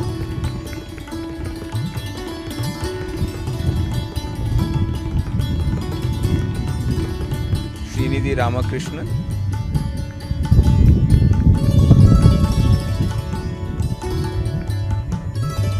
Stuti Kumar,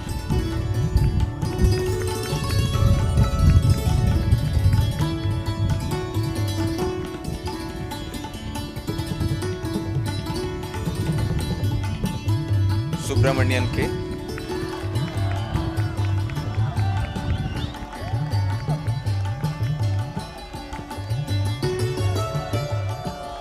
Suchitra Rao,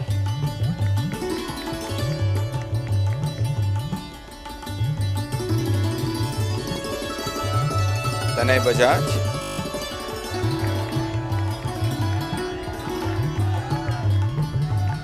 Tanay Walia,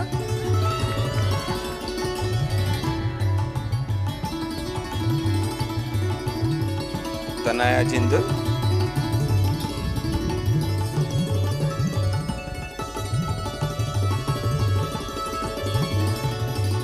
Tanaya Ranade,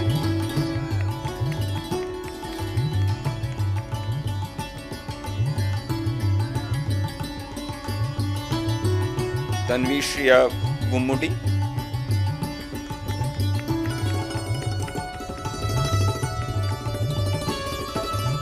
Tanvi Bajaj,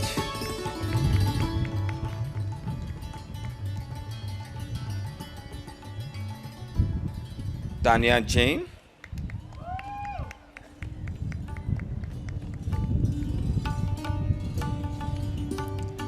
Tejaswini, yes,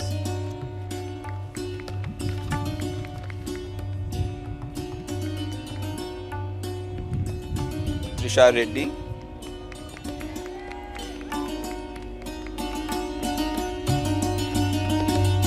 Trisha Singhi,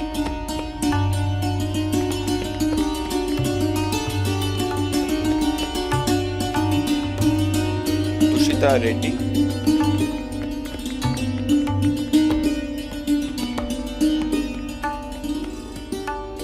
Tyra Falcao,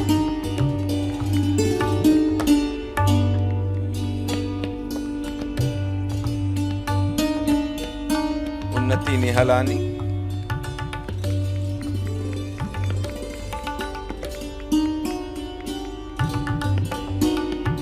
Urvi Agarwal,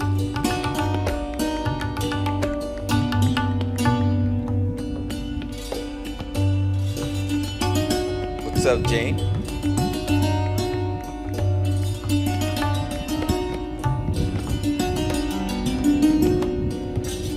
Vamshi Kodipaka,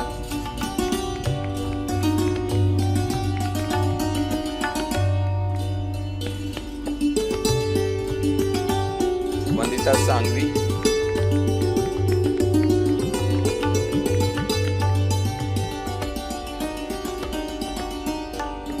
Vasudev Jayakrishna,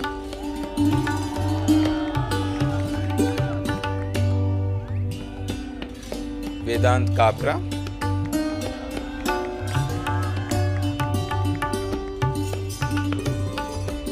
Vedika Pipalia,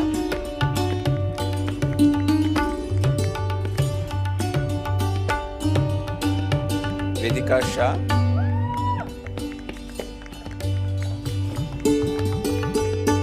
Hema Palnati,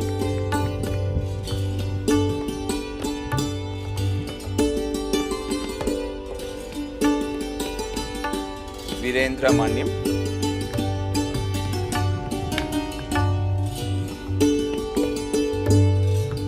Disha Kedia,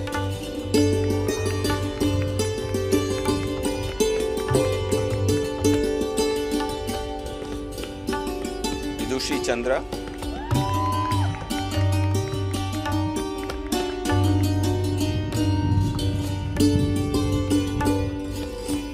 Vidyadhari Bikina,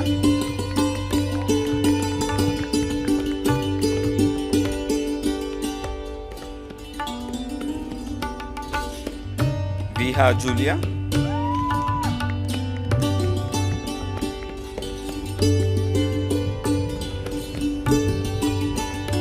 Vinit Adurti,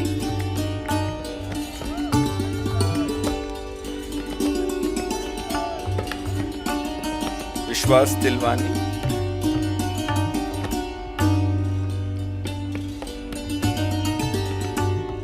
Vivan Babbar,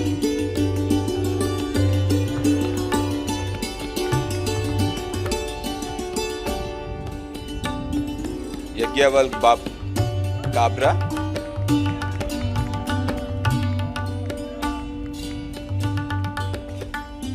Yamini Akela,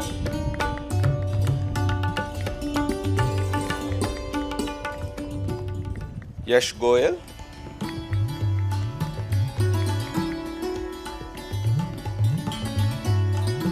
Yash Sarkar,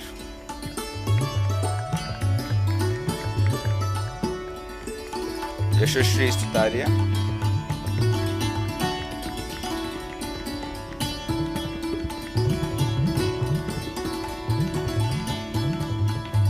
Saina Asad,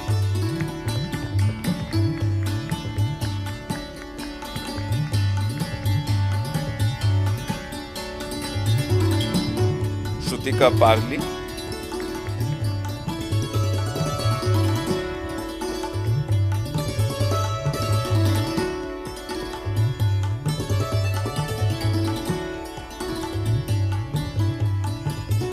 Pankti Bhatia, and in absentia Anya Singh, Diya Maheshwari, Oshi Pandey, Shaurya Kohli, Kushi Joshi, Iti Tandon and Akshita Rajeshwar.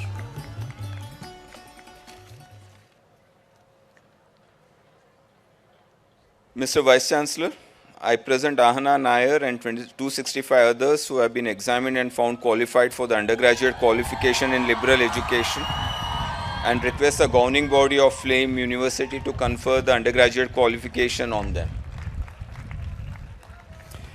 By the authority given to me by the governing body of Flame University, I confer on you the undergraduate qualification in liberal education, and I charge you that in your life, by word and deed, you prove yourselves worthy of it.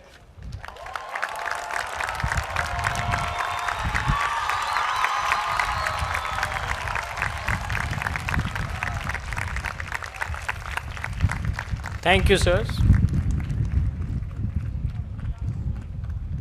In every graduating batch, excellence in curricula, co-curricular, sports, and overall performance must be recognized. I now invite our chief guest, sir, to kindly hand over the awards and requesting the deans of the faculty to name the winners of each category. The Flame Medal for Scholastic Performance in the Master of Business Administration 2022 has been awarded to the following student who will come forward as her name is read out and receive the medal from the chief guest. The gold medal goes to Vandita Motwani.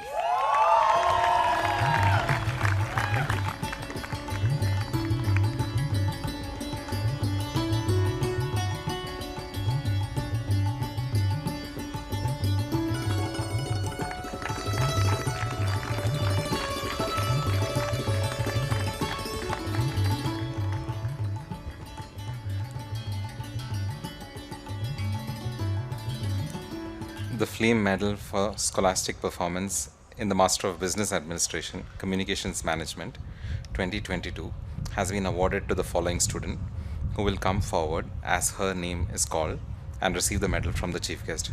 Gold medal, Akshita Goyal.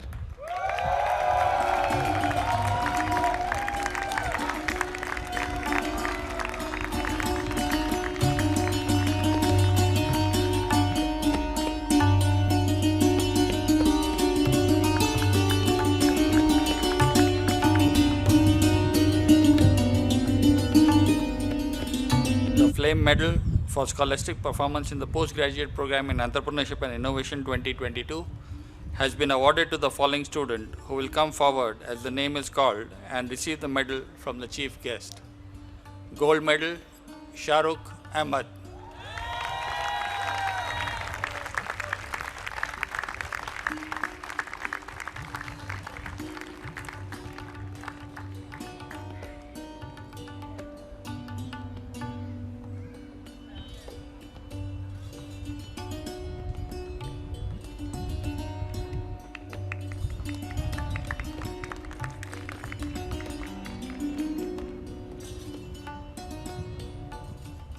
The Flame Medal for Scholastic Performance in Flame Scholars Program 2021 has been awarded to Meher Kalra, the gold, and silver to Manas Sambare, and they are present virtually, so they'll be receiving it later on.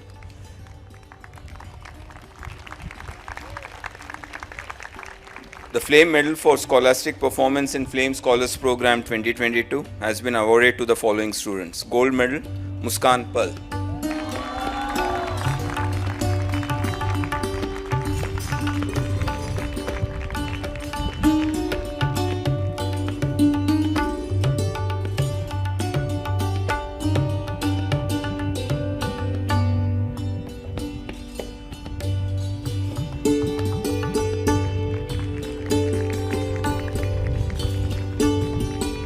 The silver medal goes to Riya Shah.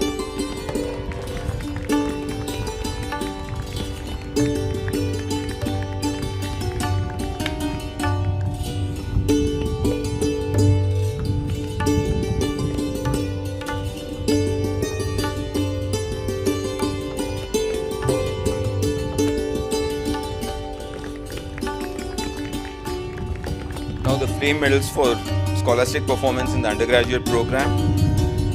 The Bachelor of Business Administration gold medal goes to Akarishma Shah.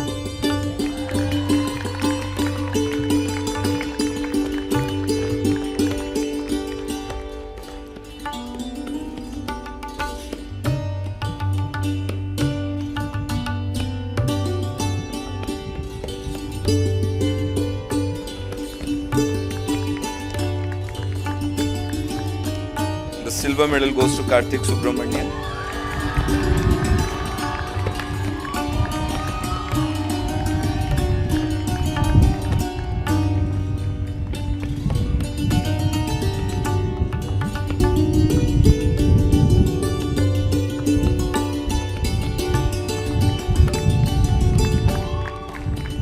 The bronze medal goes to Anandita Doshi.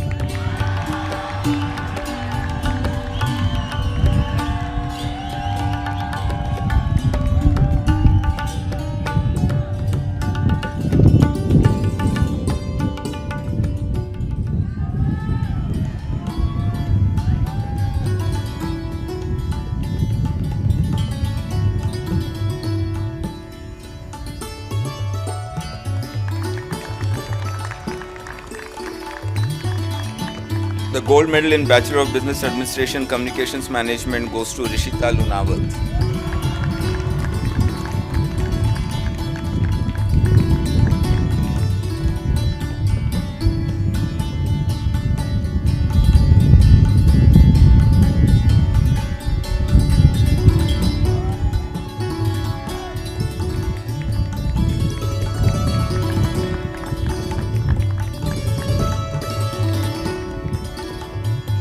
silver medal to Akshara Bobe.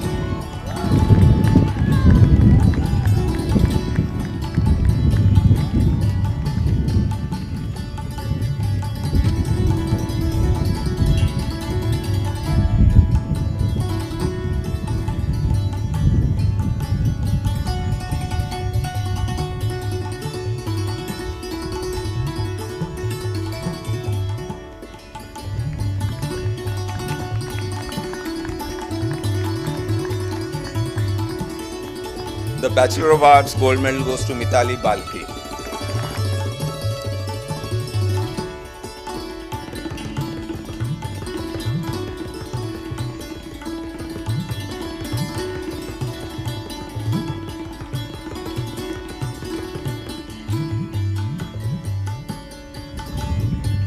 The silver medal goes to Preeti Mathur.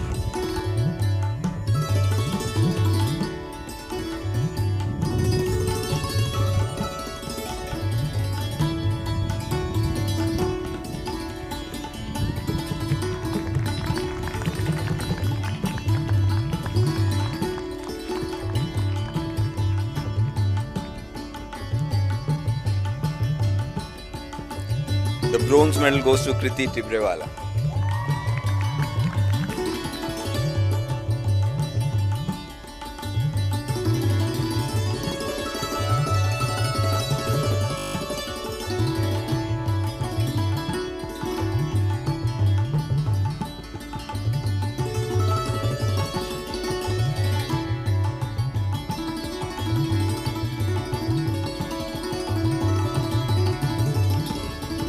The Flame Medal for Outstanding All-Round Performance in the Postgraduate Program 2022 has been awarded to the following student who will come forward as her name is read out and receive the medal from the chief guest. And the gold medal goes to Vandita Motwani.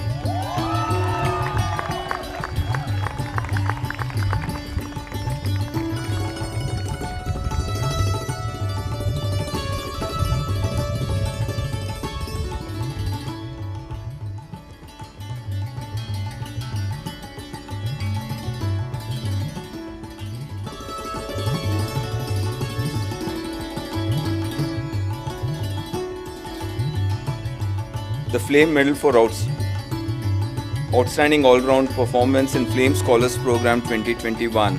The gold medal goes to Atharva Srivastava. He is absent, but I request Rahul Kumar to come and collect it on his behalf.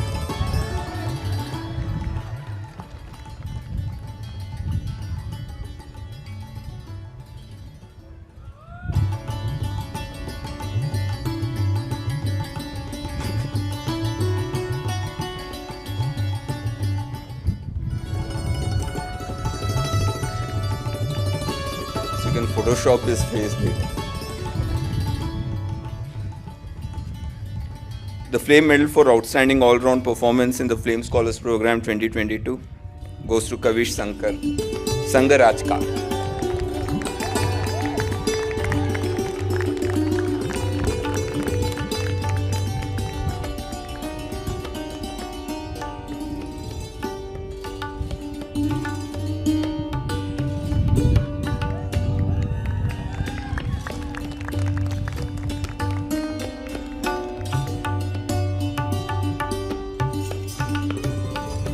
The Flame Medal for Outstanding All-Round Performance in the Undergraduate Program 2022 goes to Arjun Grover.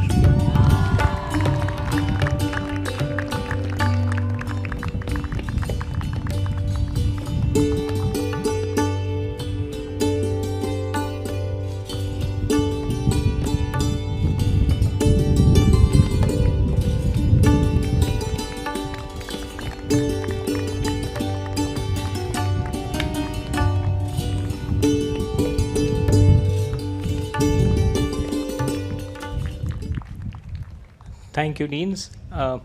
Thank you, Mr. Gupta. We will now have the convocation address by the chief guest. Mr. Gupta, may I request you to deliver your address, please? Thank you.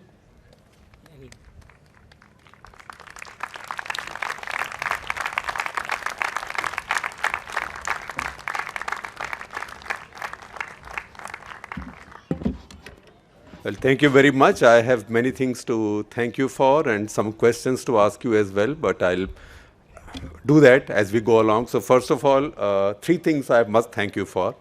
One, for organizing this wonderful weather. Second, for ensuring that I'll be in the company for several hours today of people who are all better educated than me. All of you are better educated than me, not because the schools I went to were lousy or my teachers were not as good as yours. I thought my teachers were the best, but that was a long time back, and the state of the art changes every moment and every day. So what you've got now is what is state of art today. So everybody is better educated than me. There can't be better company than that. And third thing you've done to me, you've given me, for the first time in my life, the opportunity of leading a procession. See, I've been a journalist all my life. I've watched many processions, and I've covered people leading processions. And not all of them are the nicest people, right? As a journalist, I've also watched those processions from the sidelines, or sometimes on top of a terrace, or if the brickbats or police firing got too bad, ducked in a ditch.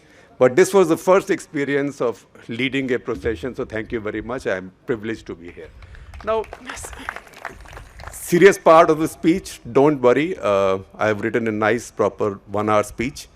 And the fourth thing I have to thank you for is that I've got a captive audience, because you can't leave until I finish speaking. You know, the new thing that we have seen as we travel through elections in our country, that earlier we used to think if a leader is able to hold the crowd, the leader, not only is the leader a great speaker, but the leader also must be very popular. Now it doesn't happen anymore. Now this time we went to UP in last elections, and we found then that in every leader's public rally, say 3 or 4 minutes into the speech, people begin to leave. And this even happened in the rallies of people who ultimately swept the election. That is Yogi Adityanath and Narendra Modi. And we said, what's going on? Because looks like election will be won by these, but people just leave. And then we figured people have listened to all those speeches on TV. So they don't want to listen to one more speech. So if you want to listen to one more convocation speech, I can do that.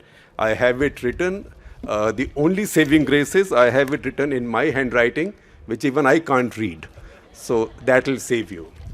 So the formal part of the convocation speech, it's the convocation speech.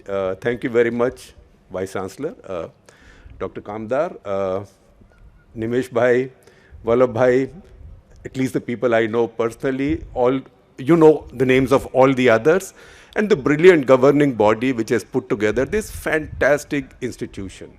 In fact, people say these things about places of pilgrimage everywhere, that if you've come to Tirupati once, you will come again and again. If you've gone to Kamakhya temple in Assam, I spent some of my working life in the northeast, then they say if you've been to the temple once, you'll come there again and again. The same thing applies to institutions, and some institutions give you a feel-good feeling, so you want to come there again and again. So I'm happy, I'm honored and privileged to be here, and frankly, I envy all of you who've had the opportunity of studying here, spending a couple of years here, learning from the best teachers. I met your faculty in the afternoon. They asked very good searching questions. It also looks like all of them will be better at running a business of journalism than people like me. They are smart people, so listen to them if you've been listening to them. Now, what does it mean to be at an institution this good? There was a time when I had initially begun to get invited to speak at schools, colleges, etc. So once I got invited to speak at my children's school. And my children at that point were like in class 12 and class 8. That's how my children are. So I went and delivered one serious long lecture reminding people that you are so privileged to come to this fantastic school. Think of all the others in India who don't get to come to schools like this, and the less privileged and people who walk to school or people who swim through the rivers, etc., etc. मैं बोल के आ गया. Later in the evening when I came home, on the dining table, I found the mood was very grim. And both my kids were looking at me like with swollen faces. I said, what happened? So they said, you came to our school today. I said, yes. And they said, you said this in your speech. I said, yes. And you said this. I said, yes. And you said, you should be grateful that you have such great education while so many tens of millions in India don't. I said, yes. So they said, they were small children. Do you realize? Don't you realize they hate you? So don't do this again. So please don't expect me to give you a sermon. I'm not one to give you advice. I'm not one to give you gyan. I'm not a gyani. I'm just a journalist. I'm a specialist at nothing by definition. I'm a journalist, but I am very fortunate, because what makes us journalists so fortunate is that while we may not be very hot at anything, we are always meeting, rubbing shoulders with, talking to people who are the hottest in their fields. So I may not know my off stump from my leg stump, but I may get to spend an hour with Virat Kohli or with Brett Lee or with Jasprit Bumrah or anybody you name. So that is what happens to us journalists. So what we do is, because we meet great people and very interesting people, we also meet crooks, right? I will not give you any examples from the crooks I have met. That is out of the curriculum today. But whoever you meet are the top of the pops in their area. So if I meet a crook, I can tell you that I went to Dubai to meet Dawood Ibrahim. It's a story, right? It's a story. But whoever we meet are people at the top of their business, good or bad. So we learn from them. One of the things we learn from them is leadership. Now, everybody will give you that lecture. What is the lecture? Go lead the world, right? I think your valedictorian said that he Googled all these speeches for college captains. So if you Google all the convocation speeches, half of them will say, go lead the world. So I was thinking, what can I say that's different? Because one guy said, stay hungry, stay foolish. After that, everybody's been saying, stay hungry, stay foolish. Nobody stays hungry, most people stay foolish, right? So people take half the advice. Now everybody says, go lead the world. So I thought, मैं क्या बोलूँगा? Then I saw one after the other award winners coming in, and I was thinking, isn't any of the boys in this college going to win an award? Everything is going to women. So then finally I found one boy, and sure enough, he had to be one called Shahrukh, right? So the moment I thought of Shahrukh, I said, ठीक है, मैं इनको ये नहीं बोलता. Go lead. People say these things about places of pilgrimage everywhere, that if you've come to Tirupati once, you will come again and again. If you've gone to Kamakhya temple in Assam, I spent some of my working life in the northeast, then they say if you've been to the temple once, you will come there again and again. The same thing applies to institutions, and some institutions give you a feel-good feeling, so you want to come there again and again.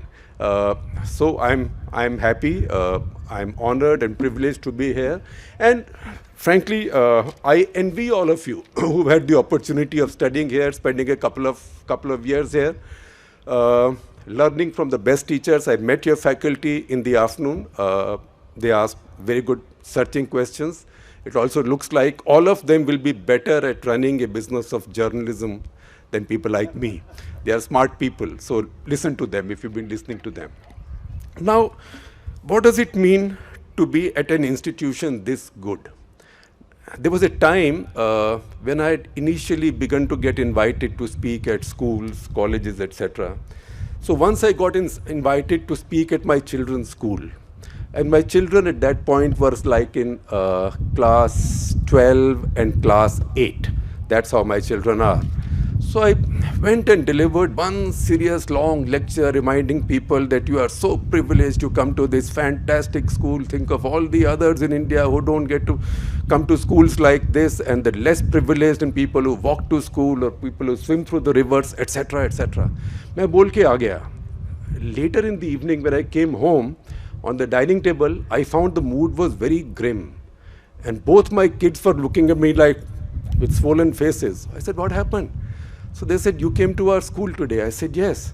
And they said, you said this in your speech. I said, yes. And you said this. I said, yes. And you said, you should be grateful that you have such great education while so many tens of millions in India don't. I said, yes.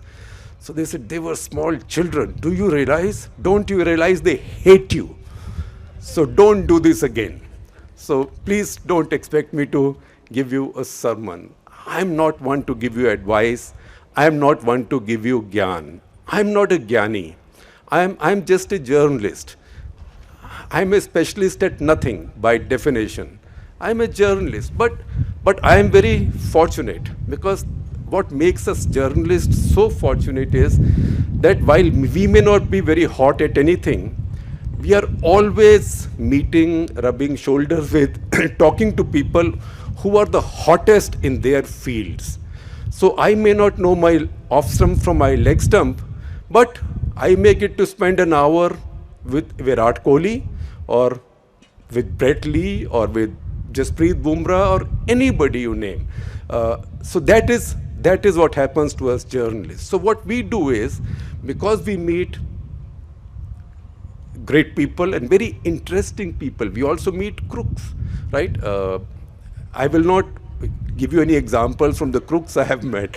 That is out of the curriculum today. But whoever you meet are the top of the pops in their area. So if I meet a crook, I can tell you that I went to Dubai to meet Dawood Ibrahim. It's a story, right? It's a story. But whoever we meet are people at the top of their business, good or bad. So we learn from them. One of the things we learn from them is leadership. Now, everybody will give you that lecture. What is the lecture? Go lead the world, right? I think your valedictorian said that he Googled all these speeches for college captains. So if you Google all the convocation speeches, half of them will say, go lead the world. So I was thinking, what can I say that's different? Because one guy said, stay hungry, stay foolish. After that, everybody's been saying, stay hungry, stay foolish. Nobody stays hungry, most people stay foolish, right? So people take half the advice. Now everybody says, go lead the world. So I thought, मैं क्या बोलूँगा? Then I saw one after the other award winners coming in, and I was thinking, isn't any of the boys in this college going to win an award? Everything is going to women. So then finally I found one boy, and sure enough, he had to be one called Shah Rukh, right? So the moment I thought of Shah Rukh, I said, ठीक है, मैं इनको ये नहीं बोलता, go lead the world. मैं इनको बोलता हूँ, जा सिमरन जा, जी ले अपनी जिंदगी. So because we learn from experiences, so we learn leadership from experiences. And institution building is one of the greatest rewards of leadership. Great leaders build institutions. So I will also quote for you something that your founder, Nimesh Bhai, said, which I was introduced to today, and I remember it, so I don't have to check my notes even if I can't read them. He said that we believe in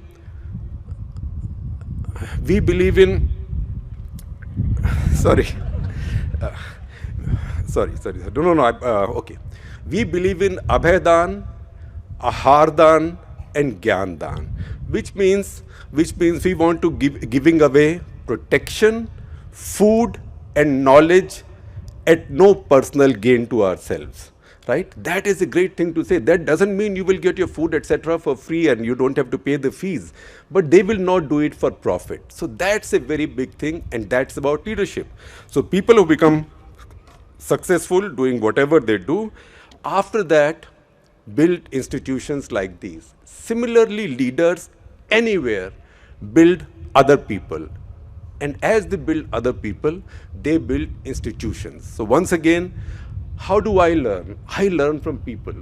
I've spent time, I've had the good fortune of spending time with leaders from several fields.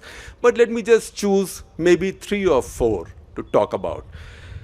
Sports people, all of you know them. In fact, I was also going to ask some of you maybe after this, that what is this fashion? So many of you men have beards. Has it happened because of Virat Kohli, or has it happened because of the pandemic? You've been at home and been lazy about shaving, because this is the highest per capita, per 100% of beards I've seen in an undergraduate college. Nevertheless, so sports people is one. Second, politicians. I know everybody hates politicians, and everybody says politician chor hai. And there was a time when there were caps going around saying, Mera neta chor hai, Mera neta chor hai.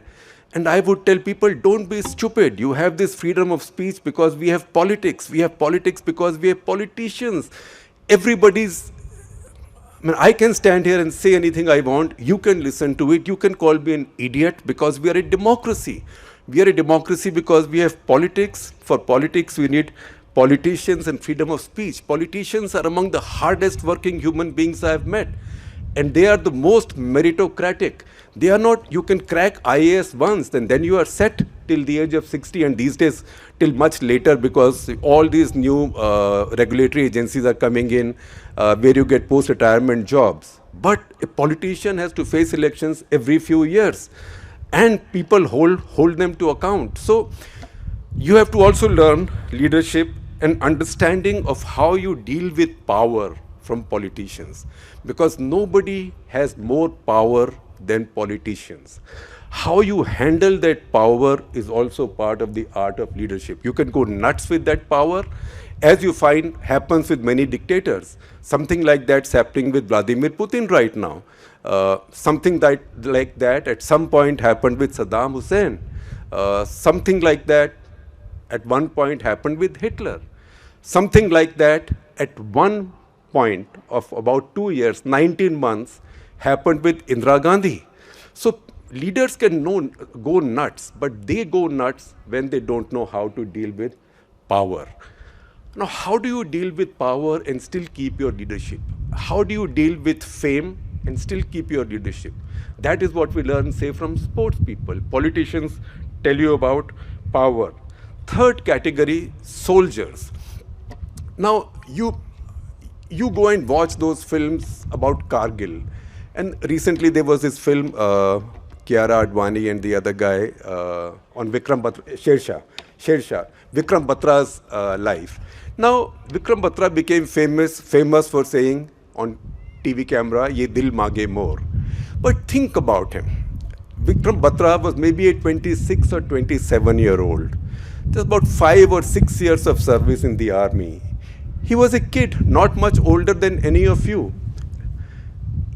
What happens when a kid like that says to a company of soldiers, which is about 80, 90 soldiers, combatants, and tells them, look, boss, we are going to assault that hill. The enemy is sitting on top of that hill. The enemy has machine guns, mortars. The enemy is backed by artillery in the back. The enemy is hiding behind boulders, is in bunkers. We can't see the enemy, but we are going to be walking up. The enemy will see us, and for so much time, we will be sitting ducks. We'll not just be sitting ducks, we'll be walking ducks. We'll be walking towards danger, right? Many of us will not come back. Now, these 80 people follow him. It could be Vikram Batra, it could be anybody. Why do they follow him?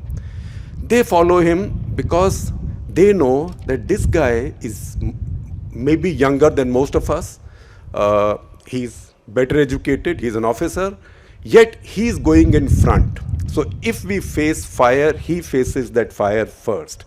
So from soldiers, you learn the moral aspect of leadership.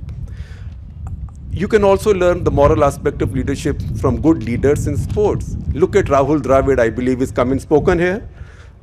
Rahul Dravid, I will take you back. I think it was a game at Adelaide, and that was Brett Lee's debut series. Brett Lee then was the fastest bowler in the world. He was very young. He was bowling at 150 kilometers plus. This was, I think, Adelaide, not Perth. Adelaide. India had already lost a couple of matches. Those days, India used to lose to Australia all the time.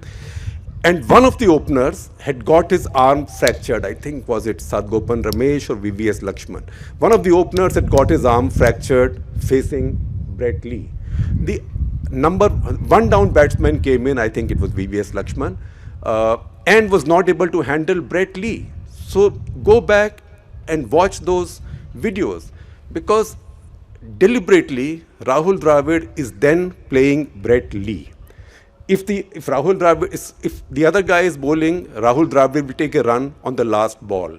If he's playing Brett Lee, he'll play out the entire over and not take a run in the over, because he was protecting his partner from a dangerous fast bowler, which he knew his partner will not be able to handle.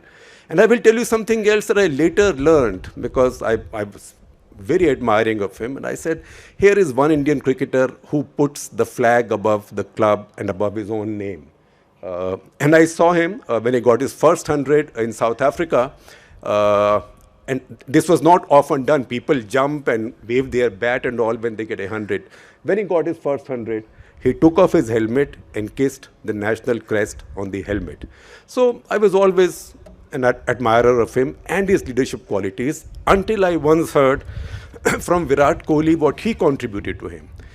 In a similar sort of situation, there was a time, another series to Australia where India were wiped out. Last test match, I think India were already 3-0 down. Rahul Dravid in that series was not able to do anything. He was getting clean bowled all the time. After that series, he retired from test cricket. In the last test match, India were losing the match. Following on, India had lost a lot of wickets. And Dravid was being beaten all ends up all the time. When Kohli came into bat, and Kohli had a very bad series, and it had looked like if Kohli fails one more, that means his promise was all rubbish. This guy will be dropped from the team, and once dropped, you are forgotten, out of sight, out of mind. That is when Rahul Dravid dedicated himself and said, no, I will settle down and I will bat no matter what happens. I may get beaten and all that, but I'll stay on for this young fellow. And he kept on talking to Virat Kohli in the middle. And what was he telling Virat Kohli? He was telling Virat Kohli, Virat, this is test cricket. In test cricket, bad phases come, very rough phases come. These are phases when the bowling is too difficult, you can't see where the ball is going, pitch is too horrible, your mind is not there, you can't see the ball.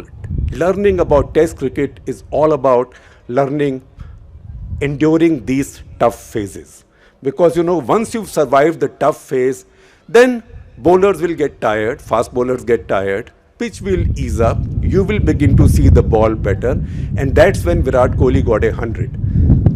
So Rahul Dravid ultimately batted for a long time, got out at 49. He was scratching around, but he did all this to help the other guy. So to me, that is a similar quality of leadership as we saw, say, in any of the army officers who were leading these bands of other soldiers. Because if the officer runs away, the soldiers will not go up there, because soldiers will then say, "Ki saab, hamare ghar mein bhi bacche hain." And I will give you an example of what happens when leaders are bad, even in a great military. Why did India lose the war in 1962? India lost the war in 1962 in the eastern sector, not because our equipment was bad, or the Chinese were so much better, or the Chinese were so much more. All those are excuses that we have made up later because we have to find alibis. India lost that war because every commander in the eastern sector ran away. Beginning with the corps commander himself, B.M. Kaul, who said he had a chest problem and he'll go to Delhi and he'll command the war from Delhi. Can you imagine? Your general, your main commander, while the Chinese are coming in, goes away to Delhi and says, I will give you orders from Delhi. And as he went to Delhi, his two division commanders also went away, and 2 of his 3 brigade commanders also went away. So the leadership just completely vanished. So we say this army is brave, this army is cowardly. No army is brave or cowardly. So Professor Steve Cohen, who we had the good fortune to learn from, and he was a great scholar of strategic studies of South Asia, and he used to tell us there are no good armies or bad armies. There are good generals and bad generals. And see what happens when leadership is weak, the same brave army can become cowardly. So this is something that General Sundarji, I don't know how many of you are familiar with his name. He was our army chief from late 1985 onwards, a visionary army chief. And we were on a track to meeting in Salzburg, and late night he knocked at my door and he grabbed C. Raja Mohan, who was a great strategic scholar now. We were all on the same conference, and he took us to his room and he said, I have a bottle of Black Label, we have to kill it, right? So he did the killing, not us. So he said, you guys don't understand, you civilians don't understand what is bravery and what is cowardice. It all depends on the leader, and he gave us an example. His regiment, Mahar, the same battalion, he said in 1947 in Punch, in the India-Pakistan first war over Kashmir, he said one platoon of the same battalion, they saw the Pakistanis raiders coming from that side, and the Subedar major in charge leading the platoon, he got up and left, and every soldier left. He says the same regiment, another platoon on the adjoining hill, they also saw an assault party, Pakistani assault party coming at them. The JCO there, a Subedar major, again stood up and he said, I am fighting. And in fact, he launched at the attackers with his bayonet. And one of the attackers came from behind and chopped off his head. And then word spread that our officer is fighting, and he's even fighting after his head has been cut off. After that also he's fighting. So everybody fought and they defeated the Pakistanis. So he said the same regiment, the same battalion, troops from the same villages in Maharashtra, one lot became so famous for their bravery, one lot became so infamous for their cowardice. So this is leadership. A leader has to be in front, put their hand up. Otherwise, there is nothing about leadership. And I can give you many examples from Indian sport. Nawab of Pataudi, again, that's a name that not many of you are familiar with. Okay, Sharmila Tagore's husband. Saif Ali Khan's dad. Taimur's granddad. Right? That's better. Right? He was brought back to lead the Indian team when India were being thrashed by the West Indies because India simply couldn't handle the pace. He was nearly 40 already. He had batted all his life with one eye because he had lost one eye in an accident. But he was brought in not because he was able to better sight those West Indian fast bowlers, but because he was a leader. He was a leader. He built a team. India were 2-0 down. Under his leadership, India won the next two test matches and became 2-2. They equaled the score. That had never happened in the past until then. And his own contribution there was, I think, one score of 48 or 46 or something. It was all leadership. If you look at English cricket, they had someone called Mike Brearley, who was captain only because he was a leader. He scored very little. He wasn't a famous batsman, but he was such a good leader that he was there only for leadership. Again, if you look at soldiers, you get the big guys, generals. General Krishna Rao. General Krishna Rao is our former Chief of Army Staff. He was appointed Governor of Kashmir twice. Once at the peak of trouble in Kashmir. So he was Governor of Kashmir on 26 January. He was taking the salute at the parade in Jammu. You know, in Kashmir, in old days, until these recent changes, the government used to move to Jammu in the winter and move back to Srinagar in the summer. So government was in Jammu and he was taking his parade. That a bomb blew up next to the stage because this was an attempt on his life. 4 or 5 people escorting him died. He survived. He just stood up, dusting his clothes. After that, there were lots of demands. Governor himself was standing there. A bomb went off. Governor must resign. So he had come to Delhi and he'd called me to chat with me. So I went to see him in Kashmir House. And he said, you know, you are a journalist. Can you do something to tell the people of India that I can resign? I don't need this job. Who wants to be the governor of Kashmir? I've been Chief of Army Staff of India. It's the biggest job anybody can get. And I can resign, but what happens? These bomb explosions will take place. Next time there is a governor, there will be a bomb explosion to kill him also. If he doesn't die, he will resign. So terrorists will then know that, okay, if I don't kill the guy, even if I fail, I'll get government of India to change their governor. Maybe in the course of time, there'll be no governor left. Where will be the authority of the government? So isn't it better that I stay on?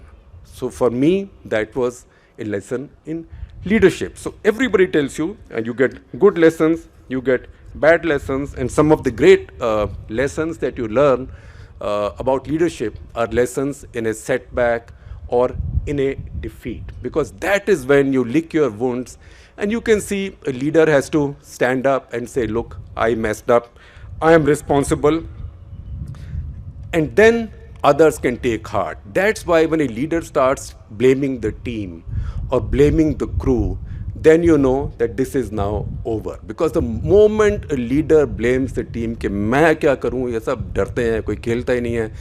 You know, I will give you an example of a cricketer and a politician and a great leader and a terrible leader. It's the same guy. His name is Imran Khan. I have known him for 35 or maybe a little more than, I have known him for almost, 35 years. I've known him at the peak of his cricket. After, I've known him, I've covered the first election in Pakistan where he contested from one seat each in all 5 provinces. He lost his deposit on all 5. So he thought he's so popular that he'll win 1 seat each in all 5 provinces. So after that, his old fast bowling partner Sarfraz Nawaz, once he and I were sitting next to each other on a flight between Islamabad and Lahore, and we speak Punjabi, so he by this time had become a critic of Imran Khan's and on the other side of politics. So he said, "Tu te unu janta hai, you know Imran Khan." मैंने कहा, हाँ, तू भी जानता है, you also know him. But what kind of a nutcase is he? He's contesting from 1 seat from each province. So he told me in Punjabi that when he was in the team, when he was playing cricket, then also he was like this. He used to think he's all the team. He's the entire team. Then you see his speech after Pakistan won the World Cup in 1992. It is a lesson in how not to be a leader. Under his leadership, Pakistan wins the World Cup. And his speech is, I thank all the members of my team for giving me the gift of this World Cup. Thank you very much. Don't make me a leader like that. And now you've seen how he's come unstuck. There is a speech from him yesterday, which is so awful that you think that, Cambridge should withdraw their degree from him, even though it's a degree in 3rd division. But they should still withdraw it. Because he said a 70-year-old at Maryam Nawaz Sharif's daughter, she talks about me with such passion all the time that her husband will begin to get insecure. So I told you the same man, a great cricketer and a lousy cricketer, a great leader and a lousy leader. So how people handle adversity is when leadership qualities are tested. And in adversity now, he is showing his lost power that he is not a good leader. The worst side of that leadership is showing. So I'm mindful of time. I will conclude quickly. And I will just tell you 3 or 4 things, quick, 1 line each. 1, what are the things that you need as a leader? First of all, you need a big heart. Nobody can be a big leader, nobody can be a great leader without a big heart. So for you to be successful as a leader, people around you, particularly people who are your peers and people who are junior to you as you grow, those people must grow. And for them to grow, you need to have a big heart. So I was trying to read up, sitting there. मैं तो last minute में exam की preparation करता हूँ. So I was reading up कि what is the smartest thing somebody has said about what legacy to leave behind. And everything I saw looked ghisapeta. So I think, I'm not sure it's my original line. I must have read it someplace because it sounds familiar. But suppose you said that the only legacy you leave behind is people. Because आप चले जाएंगे, उसके बाद लोग बोलेंगे कि इसकी leadership में कौन क्या बना। आप सबकी लीडरशिप में आप सब लोग कल को बनेंगे, वो इनकी लेगेसी होगी, just as they built legacies in their organisation. So that is one. Number two, always stay curious. Always stay curious, even if it's over faltu issues like me asking, how come 80% of the men have beards now, right? That's curiosity. Number three, have humility. No arrogant person can be a good leader. And remember something that Henry Kissinger said briefly, very wisely there. He said, be very kind to the people who you meet on the way up, because you will have to meet them again on your way down. So, humility. Fourth, ambition. Without ambition, there is nothing. Hunger. Never be embarrassed about ambition and hunger. It's a good thing, except it doesn't mean you stab the other guy in the back or poison her lunch and stuff like that is not right. Play to fair rules. And last is self-accountability. Now, self-accountability is very different, and that's where the question of handling adversity comes in. Adversity and setbacks. So, when you have setbacks, do you go into a Maunvrat? Do you go into a Kop Bhavan? Do you hide, or do you come outside and you say, "Look, we've done something wrong. I am responsible. I am the leader. I will address it. And if not, then my head is on the line." These are not easy things to say, but I have worked for 40 plus years. I have worked under many leaders. I have led a bunch of newsrooms, and young people your age are coming and work with us. And I know that expectations of young people today are very different from their leaders. And we all have to change. We all have to change, including in the language we use in our newsrooms. What was par for the course earlier is not so anymore. Language I can use with my children, I can't use in my newsroom. So everything changes with time, and also the kind of leaders we have, the diversity of leaders we have also changes, but essential features of leadership do not change. On which note I shall conclude, because I know that your dinner is waiting for you, plus you have celebrations to do. So once again, congratulations to all of you. And thank you very much. Gupta, thank you so much. That was a brilliant talk. As we come to the end of the convocation, may I request everyone to please rise for the flame song. ज्योति है ये मानवता की, ज्योति है ये शांति की, है ये मानवता की, ज्योति है ये शांति की।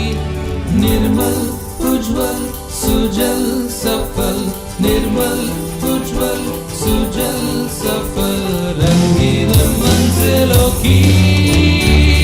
Let's light the flame in us, let's light the flame in us, let's light the flame in us, let's light the flame in us, ignite in mind.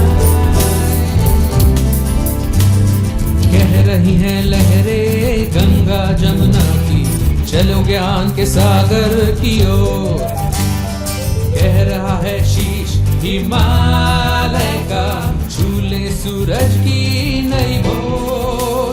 ज्ञान का प्रकाश ही दिखलाए राह सत्य साथी की। निर्मल उज्ज्वल सुजल सफल, निर्मल उज्ज्वल सुजल सफल, रंगीन मंजिलों की। Let's light the flame in us, let's light the flame in us, let's light the flame in us, let's light the flame in us,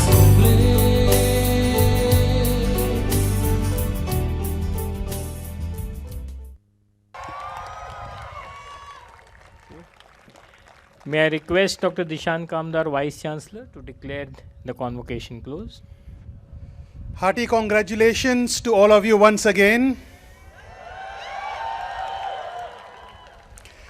I declare the convocation closed. Thank you. Thank you, sir.